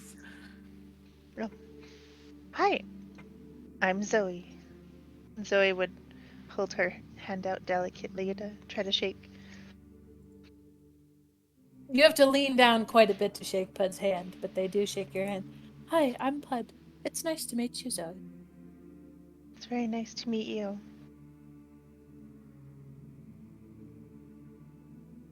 Eldar finishes eating his pastry. Hi, Pud. I'm Eldar. Nice to meet you. They nod. Nice to meet you too. Would They you like a hold up their pastry? hand. He shakes your hand. They look at the sticky crumbs that you leave behind. Wipe them off on the floor. Would you like one? One what?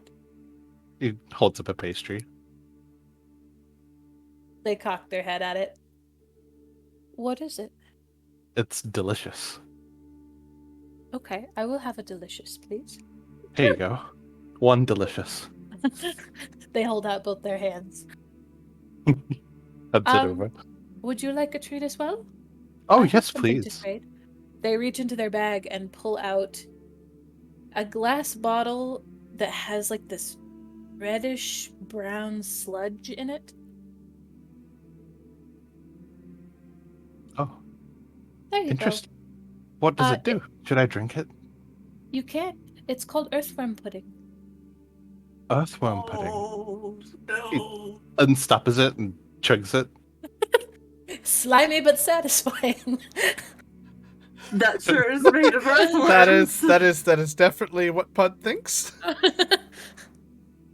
That I is don't know about my gag straight reflex. up pureed jellied earthworms. Hang on. How does hang it on, hold taste? up. It leaves Protein. it leaves kind of like a sandy taste on your tongue. Ooh, Yep. gritty and proteiny. Uh-huh. Yeah. Muse just turns to the side and Yeah.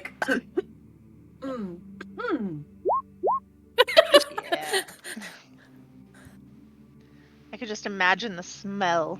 Ugh. Right. Ugh. Oh, you might want to turn off bless, which you have on doubled for some reason. No, What? she needed it for that one. That's fair. Oof, an 8. What's going on? Let's delete that. Alright. Bud looks up at you, Eldar. They open their bag. 7 more if you want one. I can always make more. They're easy to make. Oh, what's in it? Earthworms. Oh, I suppose that makes sense. Anyways, we should probably head down. Does Pud try the pastry? Yeah, they open the lid of their mask just a little bit and shove the whole pastry in. Eldar nods approvingly.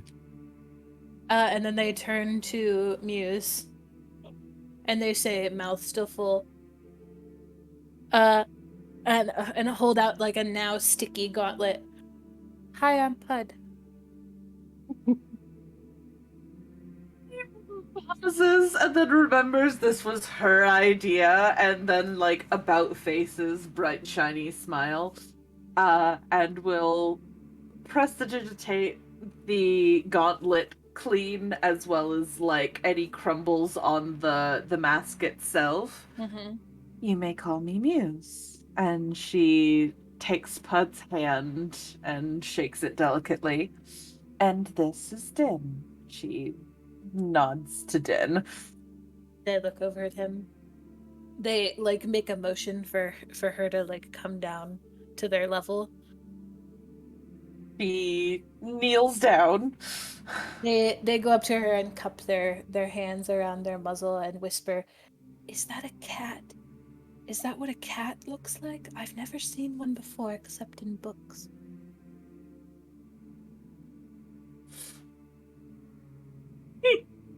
She has to put a hand over her mouth. Like she coughs to try and cover it up, but she's giggling so hard right now. She glances at Din out of the corner of her eye. No, dear, he's an owl of sorts. And she'll try and whisper that to Pud, since apparently this is a secret.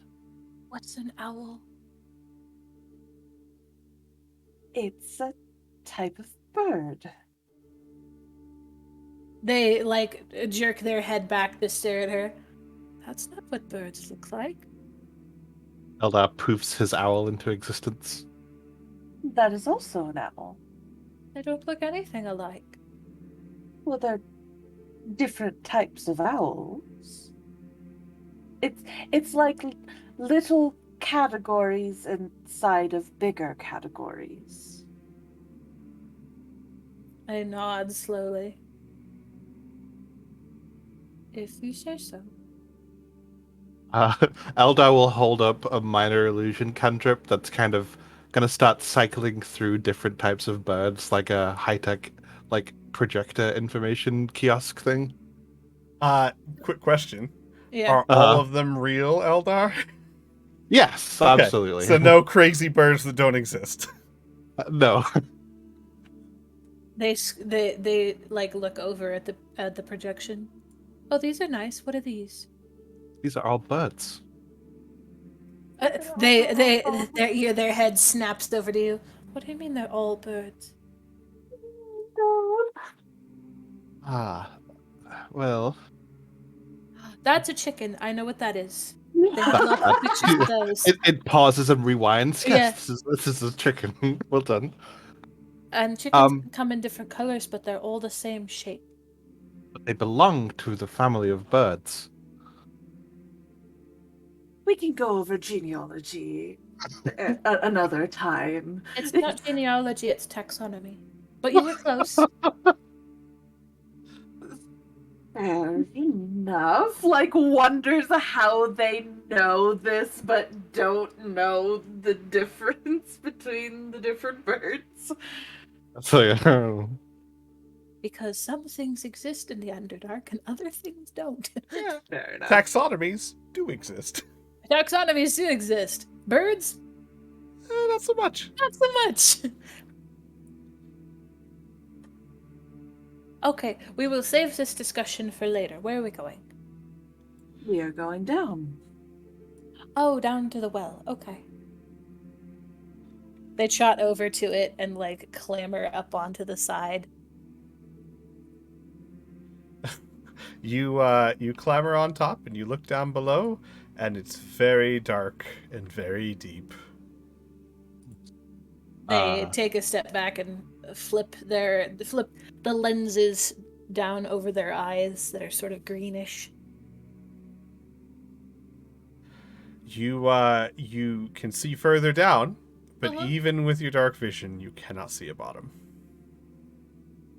Oh, that is far.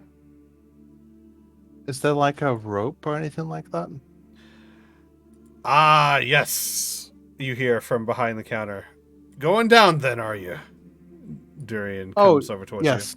And Eldar will feign tripping and fall into the hole. you. So, Oh no! okay, Eldar. Do you actually fall into the hole? Yes. Gotcha. He's gonna cast Featherfall on himself. Uh-huh. Which lasts how long again? Well, you can do it as a reaction while you're falling. Right, so right, he'll right. do it while he hits the ground. Gotcha.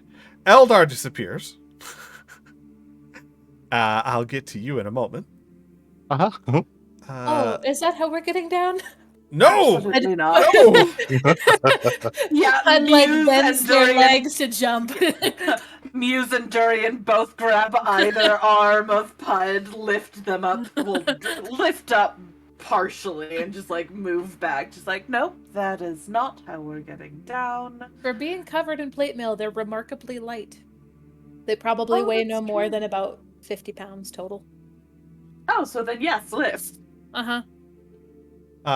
Durian shakes his head and points to the contraption you see hanging over the well, which is a large wooden apparatus with a rope and a platform with a waist-high railing, which is big enough to hold about 8 to 10 people if they crowd really close together. And he goes, "That is how sane people go down there.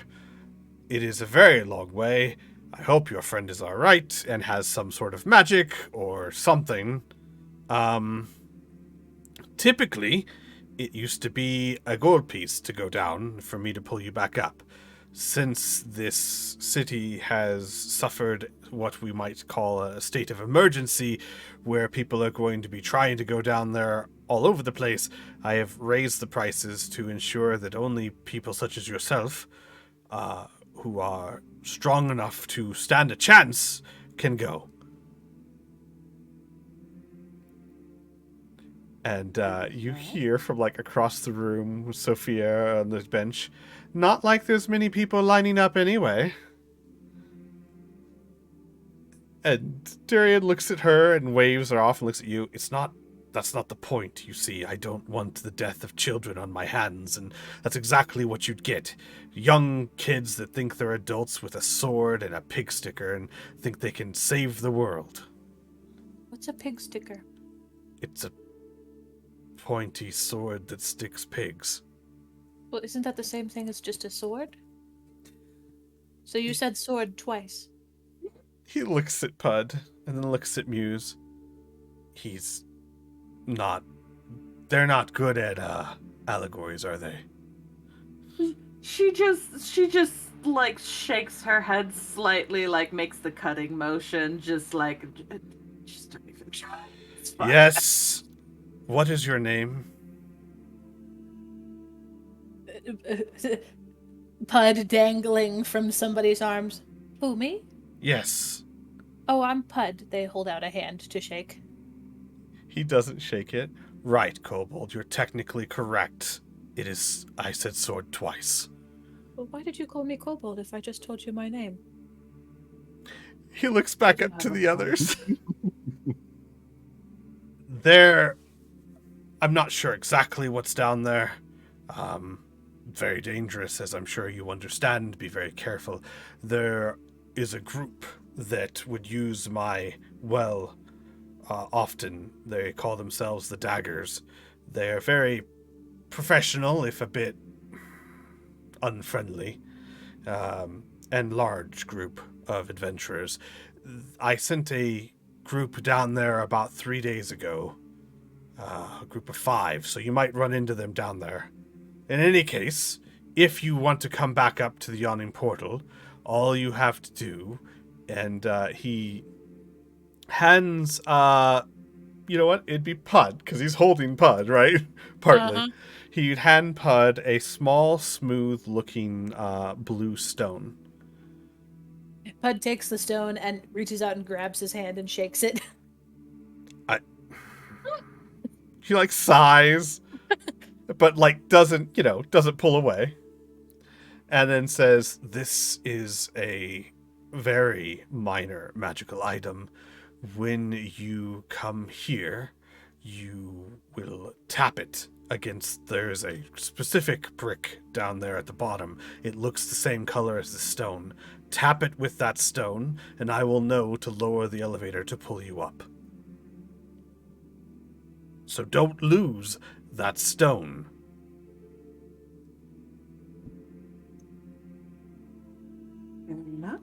Okay.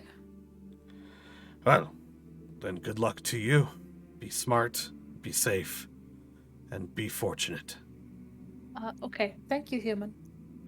And he will put Pud down with like a small, like almost a chuckle that's more like a humph. And you all climb onto the platform, I assume? Yep. Yep.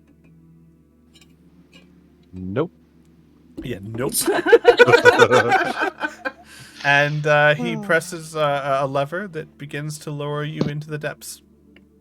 You sink at a fairly steady pace. Pud waves. Bye, Sophia. Bye, Baboon. Goodbye, Pud. Good luck. Yes, and be very, very fruitful. Okay. And time passes as you are lowered down, and the light up above you starts to fade. Eldar! Yes. Let's hope this works. I'm gonna move you guys to... Oh, you're probably gonna see nothing but black for a moment. Yeah. That's alright. You might want to, for my sake, zoom all the way out on your map. Because you're gonna start in a very particular spot. Everything is black. Yes. I imagine. I gotta actually get your tokens out there. No, I mean in night mode, literally everything is black. Oh. I can't tell the difference. Well. Oh, there that's we go. fair. Where did I? Hang on.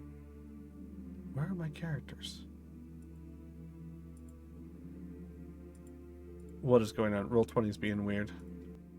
I can't find my characters. Give me a second. I'm re-rolling Roll20. Rerolling it. Yep. Words. Not my strong suit. There we go. There's everyone. All right. I love it. I'm going to be using that for everything now. I'm no longer ever going to reload a website. I'm re-rolling my website. Maybe I'll get a better roll this time. Okay, here we go. Give me a second, Eldar. I want to put your token down before I start describing what you see. So question, Eldar, do you have dark vision? Yes. Good. Then 60 feet. I you'll believe. be okay. You'll be able to see the bottom 60 feet before, and that's enough to cast it. Probably a bit of a jolt when it goes into slow fall, but nothing that's damaging or dangerous. This is certainly not the first time Eldar's done something like this, I'm sure. Absolutely. I mean, Halo jumps all the time. Also, I will note to players, there is no actual grid on this map, but the floor is made out of grids, so just align yourselves manually. Has vision, has night vision up to 60 feet. Save settings. If you look at your map, you should see your I character. see nothing. Why do you see nothing? You've betrayed I me. also see nothing. You've betrayed me! Whoa! Okay, apparently I got kicked out of Dungeon of the Mad Mage. Quick, God is gone. I refreshed. Maybe that's what caused it. I rolled a nat I was gonna say I rolled a 1 on re-rolling my site. Oh, now I Make sure can you see. load in as a There we player. go. There we go. Oh yeah. Hang Oh on. yeah. Oh, Now what? It did it again. What's going on? Ah! Did you roll with advantage? Or No, like it's literally kicking me out of Roll20. I don't get it. Like That's on very the weird. part that the chat sees. So at least everyone can see that this is not me. Mhm. And I gotta restart as a player because I don't want everyone to see all the DM stuff. Secret. Secret. Rejoin as player. But you can see now, yes? I can indeed. Perfect. Give me a second to get back in here, and hopefully I'll be able to see it as well. I mean, I can, but you know what I mean. Mm-hmm.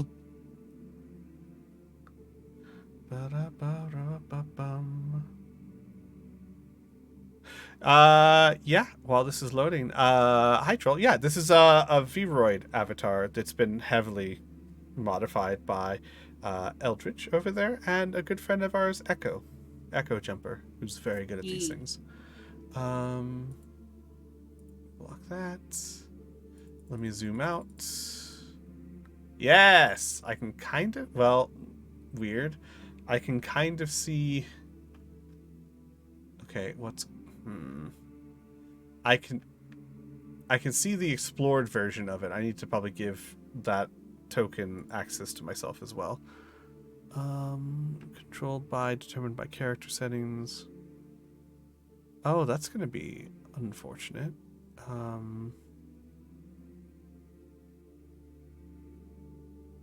Interesting. How do I, as a player, see this as well? Give me a second. You can give sight through Din. I could, actually, and that might be what I have to do. So let me drag Din down there. Don't get your familiar killed, or the chat won't be able to see anything. That's okay. She protects her familiar. Oh my god! Wow, Din big. Oh gosh, that's too small. That's too small. Only sometimes. Technical difficulties, everyone. Bear with us. But hey, we're down. We're here. We did it. Hey! Alright, that's good enough. And then what I will do is I will make this a non-generic token, but I'll make it controlled by both Muse and Squee. Save settings. And then I will give it dark vision. Night vision. We'll say 60 feet. That way it sees what most of you see. And there we go. Sweet. Okay. Eldar. Yes. You make your way down. You slow fall and stop at the last second. Let me see if this music's better. Yeah. Maybe. That might be a bit much. All right. Anyway, I'll deal with that in a second. And as you stop and lightly land upon the ground, you take a look around you while you wait for your friends to inevitably come down as well. Eventually. Eventually. And you see quite a sight as you kind of turn around and explore the room that you are in. This is a dark 40-foot square room. You see a thin layer of sand covers the floor, and dented rusty shields adorn the walls, which also appear to be covered, especially the ground and the walls and the shields, with dried blood. It's everywhere. And when you look a little bit closer, as you have a very massive passive investigation, you notice also bits and pieces of body that is decaying. Not by much, but you'd have to roll a medicine check if you wanted to get a bit more information on that, but it's definitely body parts. Mm-hmm. Yeah, he'll give it a try. Why not? Oh, not bad, not bad. It looks like given the blood and the butter bits, probably a few days old at least.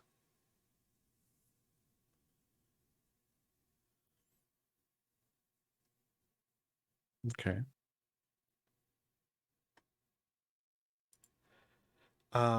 Is there be anything you'd want to do in the next, say, 30 seconds or so? Just have a good look around the room, really. Gotcha. So you're just kind of prepping, I'm sorry, not prepping, looking around the room. Gotcha. Let me drag everyone else out here. I think he might lie down for their arrival to make it look like he's. Oh my god. I wanna see a performance Amazing. check. Performance or deception? Can't be. That would be performance. I would say performance, but it's not going to be a very hard one because it's literally just lying still on the ground. Give me a second here. And Pud's gonna be looking down, and Pud's gonna see him first. Let's see how this goes. Yes. Okay. That I night don't vision. see anything. Am I supposed to see Not yet. anything? You will in just a moment. Okay. Save settings. Just impatient. Sorry. No worries. Turn dark vision. At least the dynamic lighting is working in this room. And while I do this, I should let the Zoe, do you have night vision? You do, right? 60 feet, I think. Usually it's 30. Oh man. Yeah, I was thinking it's 30, but I don't You remember. might be right. We're gonna do 30 for now. We could do 60 for now and just forget. Nope, that's fine. And if you want to give me superior night vision, for those of you in chat, so that you're aware, because of the nature of this module, these maps are very, very large. My players guessed. They're very large maps. Oh yeah. Shit! Actually, yeah. If you're playing an Azamar, then yeah, you've got 60 feet of. Yeah, I was gonna say Vision. 60 feet is typical, actually. I'm just a Not fool. 30, Don't listen to it's me. 60. What? Well, just so we know, what's No, yours, we'll listen. Muse? 60 as well. Yeah, so Gotcha. that is average. Yeah, I was gonna say I thought 30 was a bit low, but maybe it was like half elves or something had 30.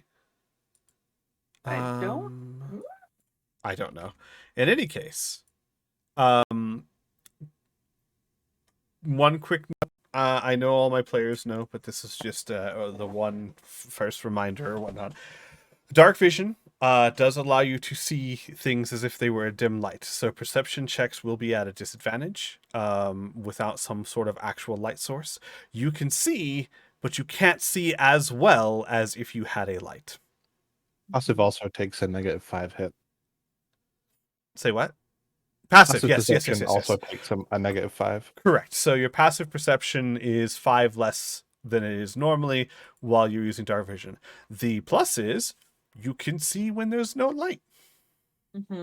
As we're going down, Muse will send her dancing lights, the little fireflies, down below us, just to like try and get a gauge. And then just slowly sees red. Yeah. Pud, you would definitely be the first to see this. As the platform is lowered, when you get close to the ground within 120 feet, you see, I'd say a little closer than 120 just by the detail, right? But as you're getting lowered, you start to make out the bottom. And it looks as if the bottom is a fairly familiar sight for you, covered in blood. And Eldar is lying at the bottom. Eldar, roll me a performance. He did. It's 17. Okay, yeah. Yeah. I'm going to say fairly convincingly, but basically you see Eldar lying at the Eldar, did you lie down in like a way that you might have landed if you just hit the ground, like a leg to the one side or something? Oh yeah, classic. Chalk outline. Yeah, just cartoon hands sprawled. That is what you see on the ground. And as you guys lower, or well, actually, no, Pud, you would see that first. So Pud, who has been peering down over the edge, you hear them go, "Oh, oh, that's not good. Oh, I think he's dead." Oh, for fuck's sake. What would I roll? Was it, what is that? Insight? Insight? Perception? I'd go with perception, yeah. Okay. With Do we disadvantage. all get to roll it? Actually, it wouldn't be with disadvantage because of the dancing lights. Wait, no, Yeah. wait. Dancing lights only give dim light, so you can see dim light as if it were normal, yes? With night vision? Yeah. Yeah, so no disadvantage, and yes, you can all roll it, because your platform is continually going down. So Pud would see it first, but by the time they bring all this up, right, you guys would be able to see as well. Perception, 11, 16. Muse, what about you? Wait, hang on. So, as we're going down, the little fireflies like combine into one and hover over Eldar, and Muse just tisks. Like Perception. Pud is like tugging on the hem of your shirt. I think he's dead. Oh, for fuck's sake. Yeah, I mean, you all see Eldar on the floor, unmoving. Do you think he had any Have more we- of those pastries? Do you think they'd be in his pockets? Muse, who just has her face in one hand, sighing, just says, probably. Steps off the platform as we land. He jerks up. Did Wow, we do you guys took so long. Lots of Sylvan swearing. Oh yeah, Pud jerks back from where they were absolutely about to go through your pockets.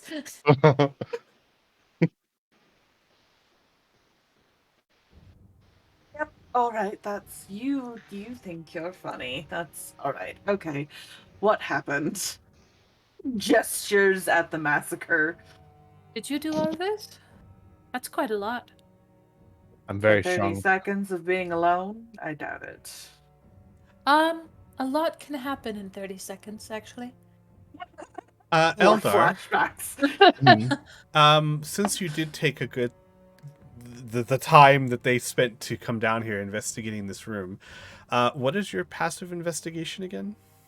23. 23. Stupid is what it is. You notice that hang on a second. I had to restart roll 20 again. Oh fuck, man. Right? So let me get out my notes again and tell you what you see, because you do see something.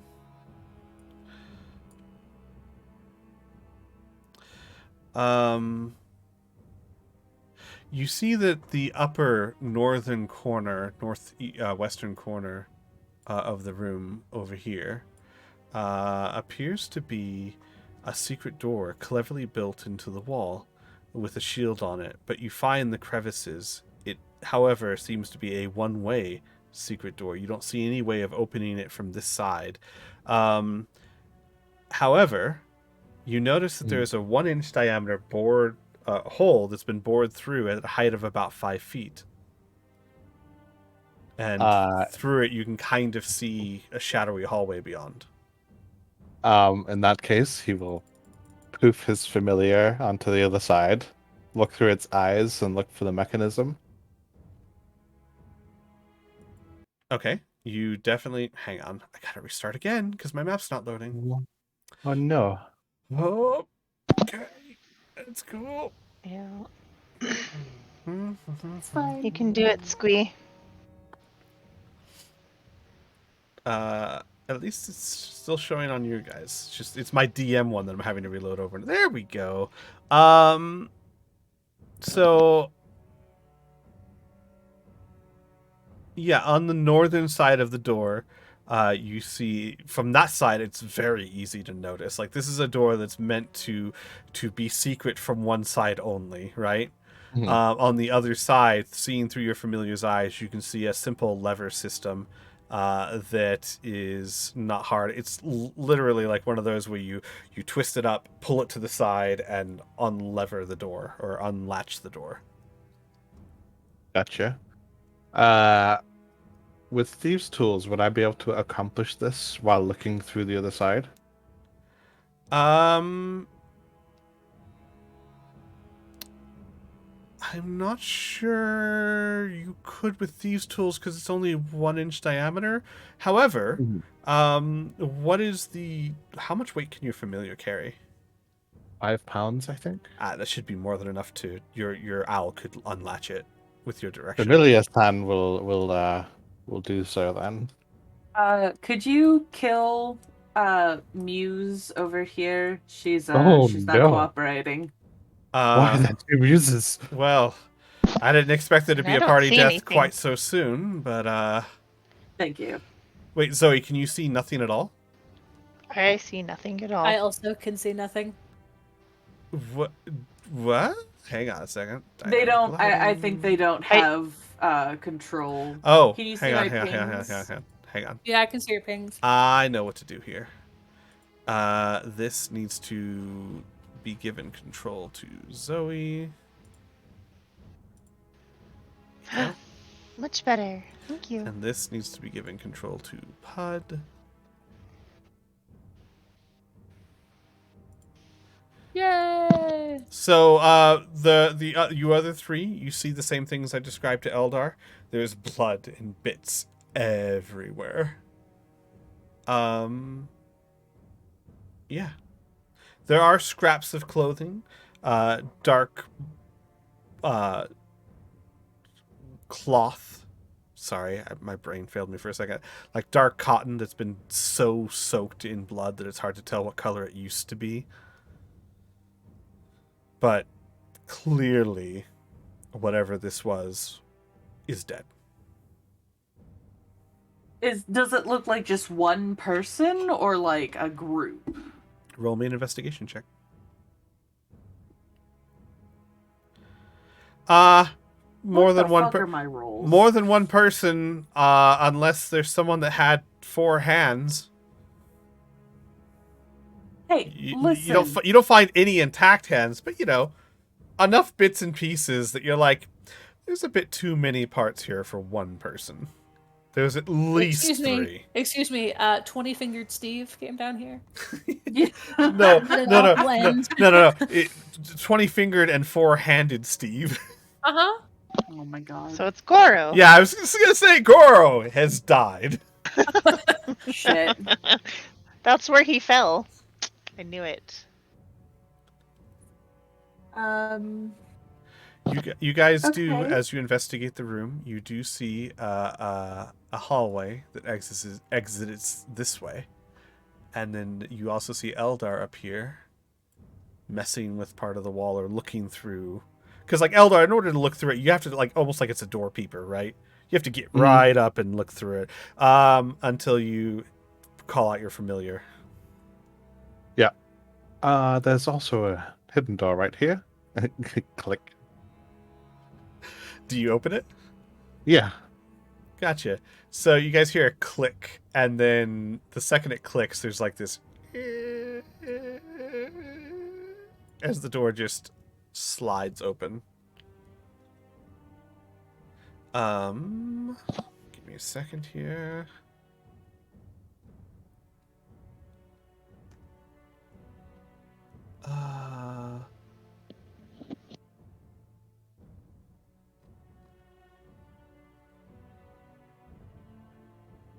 Where would this be considered? Would this be considered this? No. You guys simply see in front of you stone hallway with a light layer of dust on everywhere but the floor. Does any of the blood lead in there, or is there No. like a clean stop? It's Okay. a clean stop. Ignore the actual token itself, right? The blood token. There's dust on the ceiling? There's dust on the ceiling, like a fine layer. How did they do that? I know what I said. Alastair truly is a madman.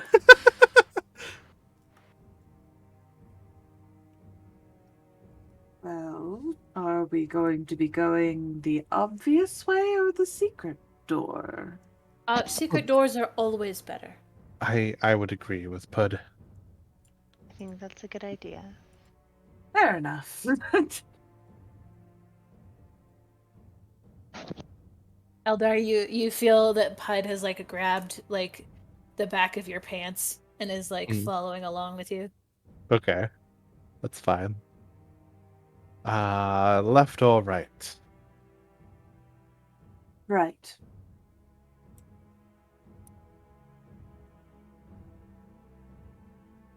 I Door know. or straight ahead?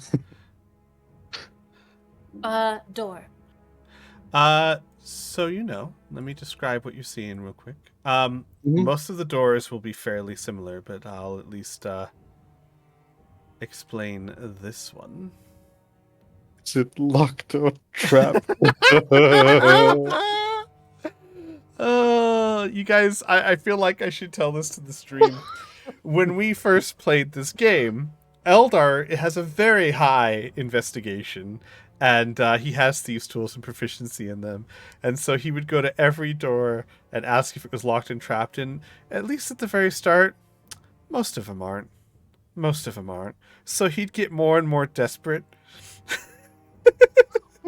Maybe this one will be locked and trapped. And that The one whole time where The dresser. No dresser this time, I think. We'll see. This door is made of thick, sturdy wood fitted with iron hinges and handles. And you can tell with a glance, Eldar, it looks like it's protected from moisture. Probably from a light magical enchantment. It is closed, and it is big enough that it looks like it's forming airtight seals around the wall. Or on the wall around it. that's weird. And it's not locked or trapped. It is not locked or trapped. I have to check I because know. Eldar doesn't know. I know. He will open the door. Gotcha. They said door, not straight, so.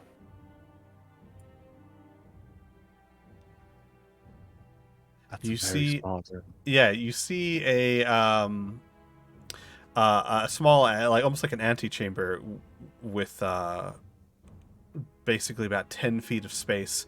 At first glance, you see nothing in there, and then you realize that far wall over here is another secret door exactly like the one before it.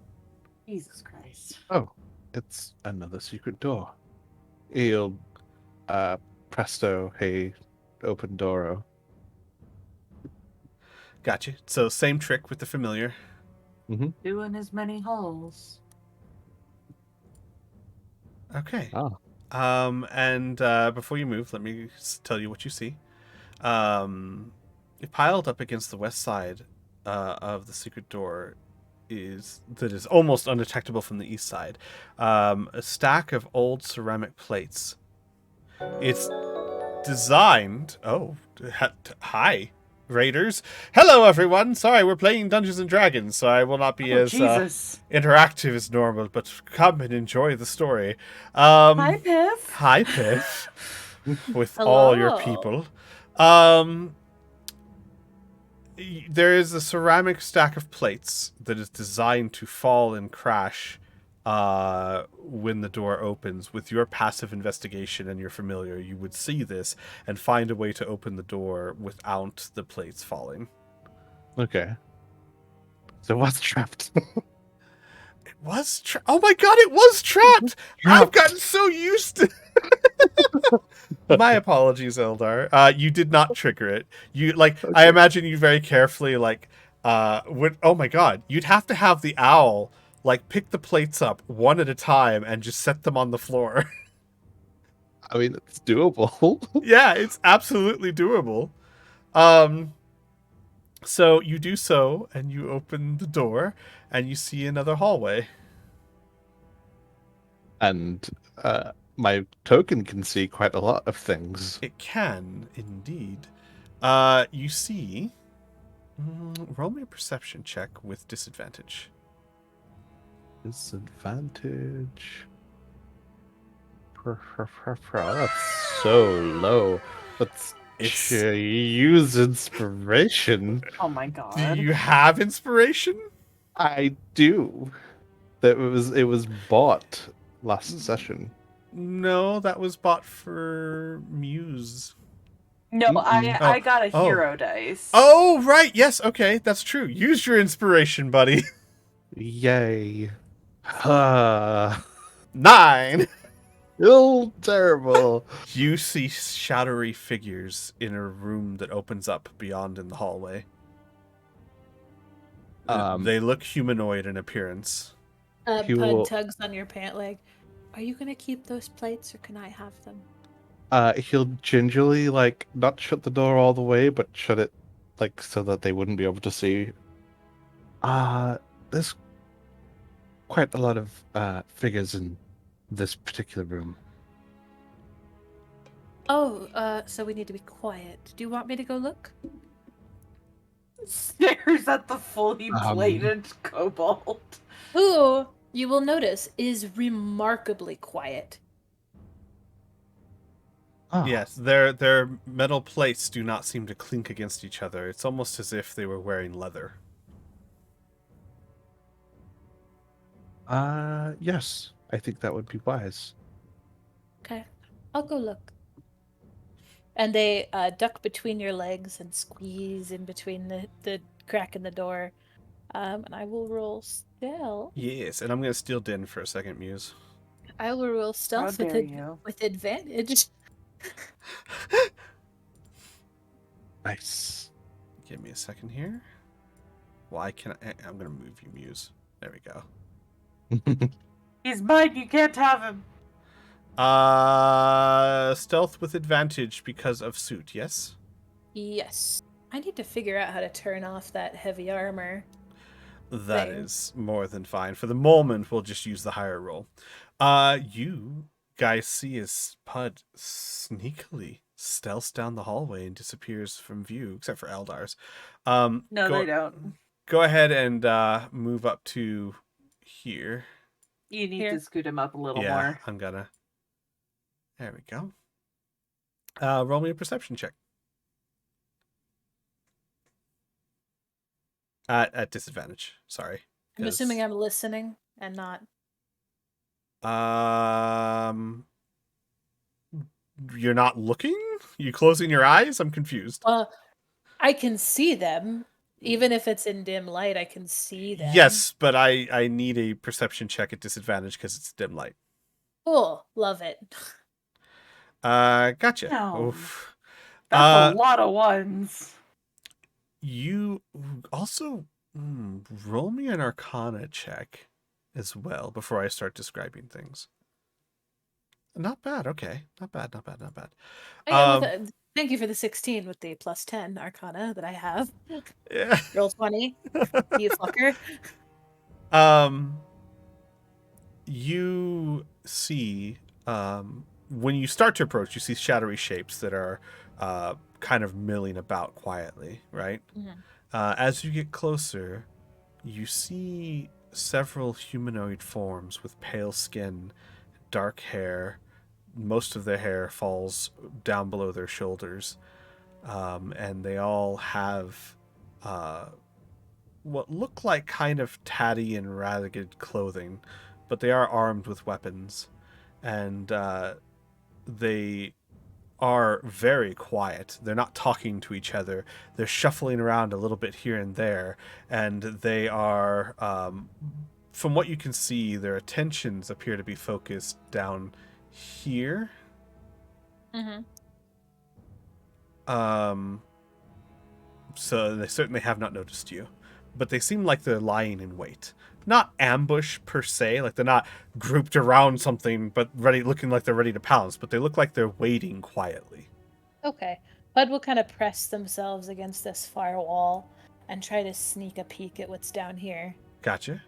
Go ahead and move up just a little bit.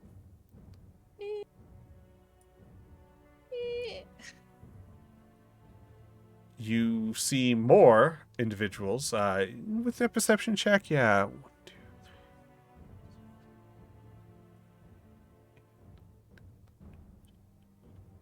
You count about 17 of them. And down in that corner, you see what looks to be... Oh, sorry. I'm not trying to move you. I'm trying to move Den. Okay, listen, game. You see another doorway. Okay.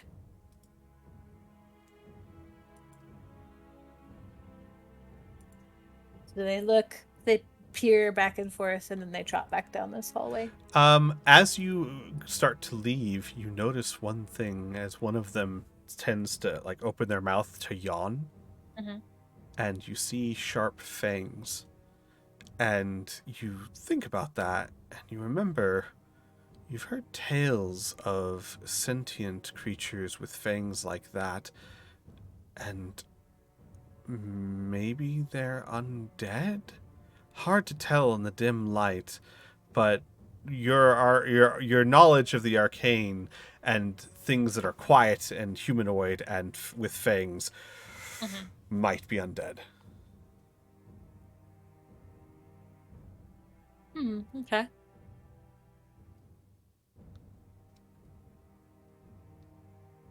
Okay. They putter back down the hall and like shove their way through the door. Pop back out on either side. You were right. There's a lot of people over there. They're all watching the door for some reason. And they're not talking. That seems ominous. It was a little bit. Anything else? They have teeth. Opens mouth, You're closes mouth. Certainly not facing grandpas without their dentures, that's for sure. This is a special fact, or just something you observed? They tug at Eldar, like, down. Crouches down. They reach up with their gauntlets and pull your lips up, like that. Normal teeth, and then there's teeth like mine, and they like crack their helmet open a little bit, and you see the gleam of fangs inside. They have teeth like my teeth, not like his teeth. But they're shaped like him. Points. Well, they don't glow. They're all kind of pale. Gonna make an Arcana check.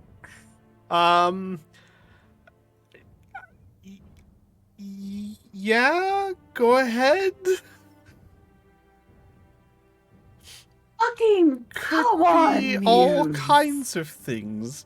Could be a creature that naturally has fangs and is pale skin. Could be a very pale human that filed their teeth down. Could be lots of things. I mean, as far as they're concerned, Githyanki might as well be human, probably, and they certainly have fangs. Well, They, from what you're describing, appear to be waiting to ambush whoever comes through this door. Is the only No, conclusion I that can... door. There's a different door at the bottom of There's the room. another door. There's another door. So that door, okay. So a door, they're watching silently, waiting. Okay. Yes, they didn't see me at all, I think. Well I done. think I would have noticed if they saw me. That's a reasonable conclusion. Thank you. He shuts the door to all the way, very quietly. So we go around? Did Put see any other doors while they were in there?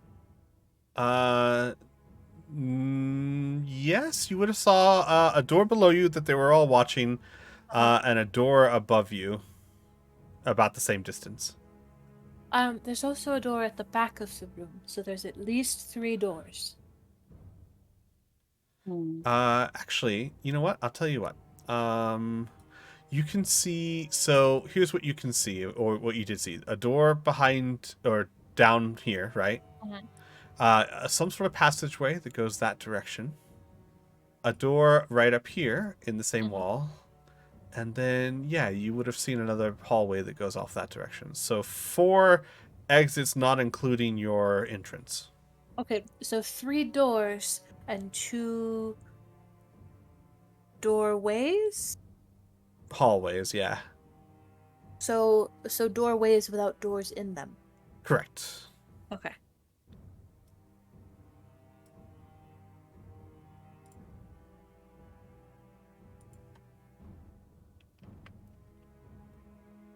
Well, Does not You look like want- a very easily defensible position. I don't know why they're here.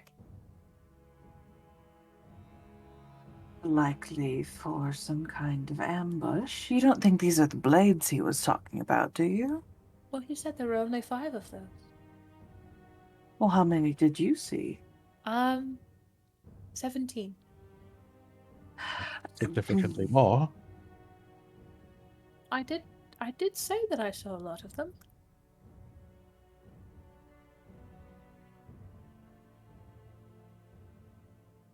I think, Oh. God. before we get too much further, because we have a hard stop in 10 minutes, that's this true. is a good place to end the session. You guys can discuss a bit what you want to do. And next session, we can learn more about these pasty-skinned, pointy teeth, but also normal-teethed individuals. Only Hickory was here with all her ball bearings. Hickory will be missed, but Pud's wonderful too. Pud is absolutely wonderful. Just wait until they have to ask you who the fuck Helm is. Why do you keep talking about him? He's not here. I've looked. Oh, don't worry. Uh-huh. She's prepared. she's a speech written. I want to agree with Jazzy. We made it into Undermountain, everyone. We did it. And it's only session 2. That might actually be faster than the first time we did this. Oh, it's absolutely faster than Yes. the first time. Can confirm. So we are trucking. Like 3 years and we'll get this campaign done. Hell yeah. Everyone, thank you for watching. Those of you who came in with the raid, thank you for staying. I'm sorry you came quite at the end. We stream this every Friday evening. It's Dungeon of the Mad Mage with a lot of changes. And my lovely players over here. So, everyone, I'd like to thank you for coming. And I should be streaming Mass Effect roleplay tomorrow. I don't have any reason not to, so I should see you all then. Until then, everyone, stay safe, take care, and I'll talk to you all later. Say bye, everyone. Bye. Bye, everyone.